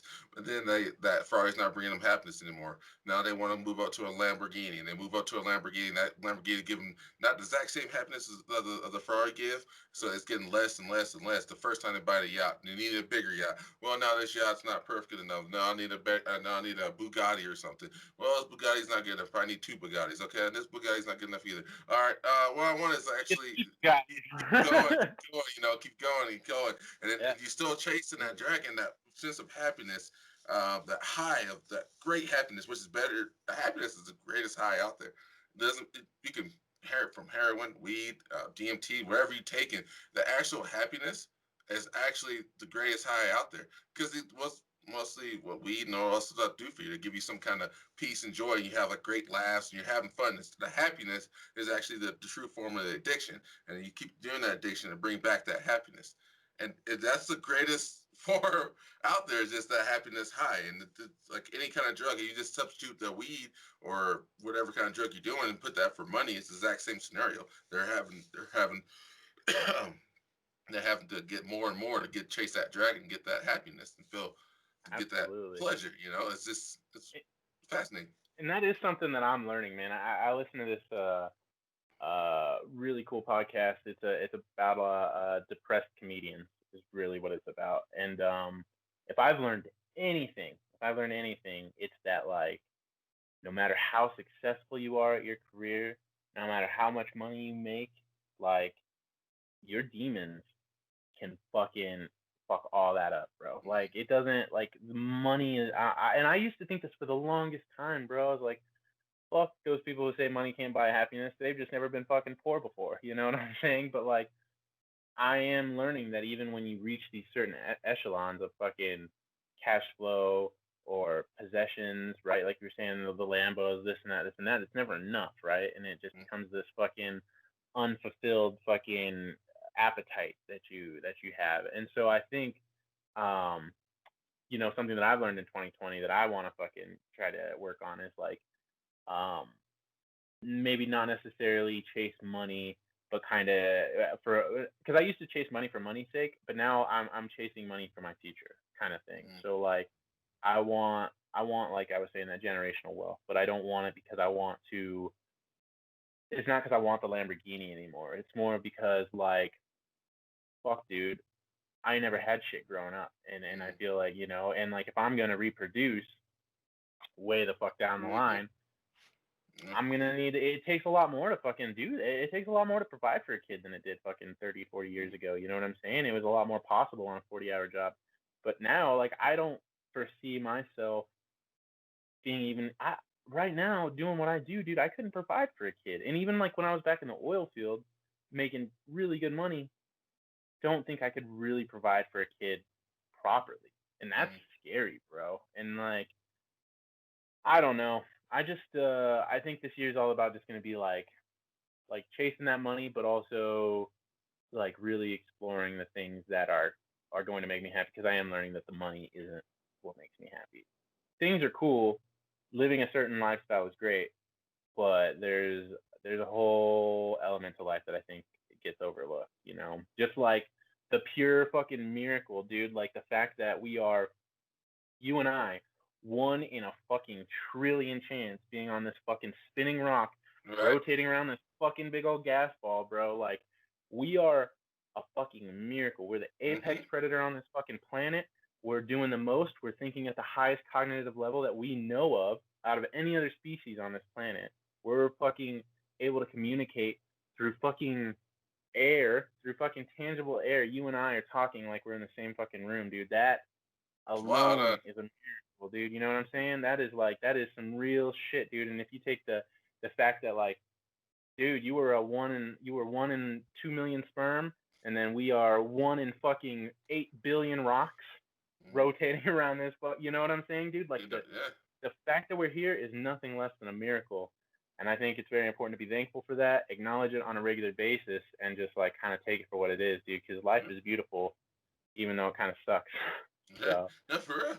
And even then, to add on what you're saying, think about it too. Think about how like your people before you, look, all they had to endure and survive to bring you here today.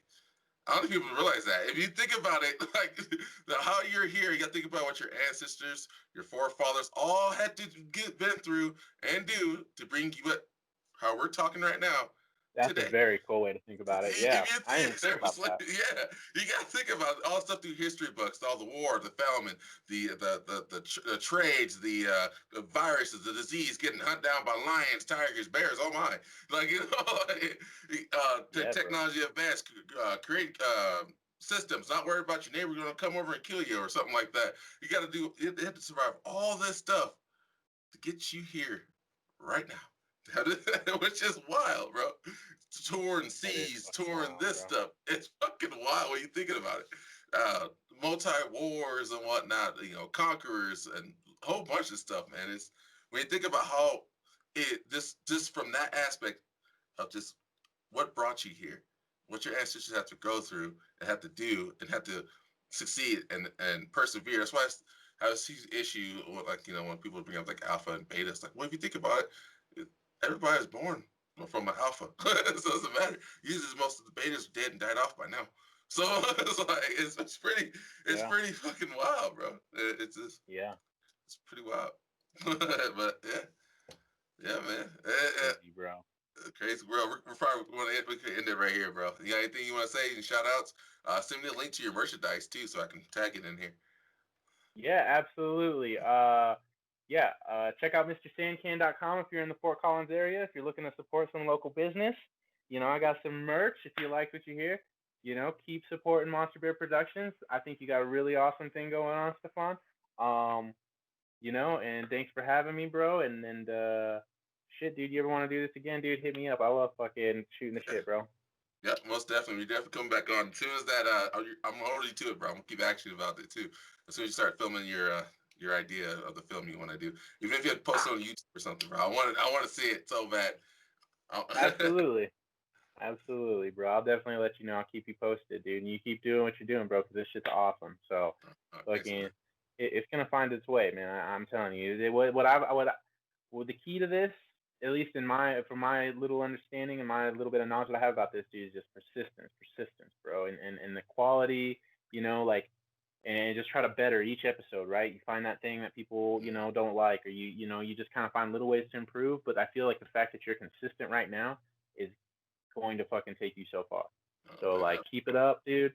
Don't listen to the hate. Don't fucking listen to anything, bro. Just keep doing you. And it's all love, dude. I appreciate it, man. Thanks, man. Can't wait. Can't wait to check out everything you got too. Can't wait to link the merch. I actually want to buy some of the merch. I'm gonna buy me some. Get me one You of can those get shirts, yourself? bro. Yeah, give me some, bro. All All right, right, all dude. right, ladies and gentlemen. Later.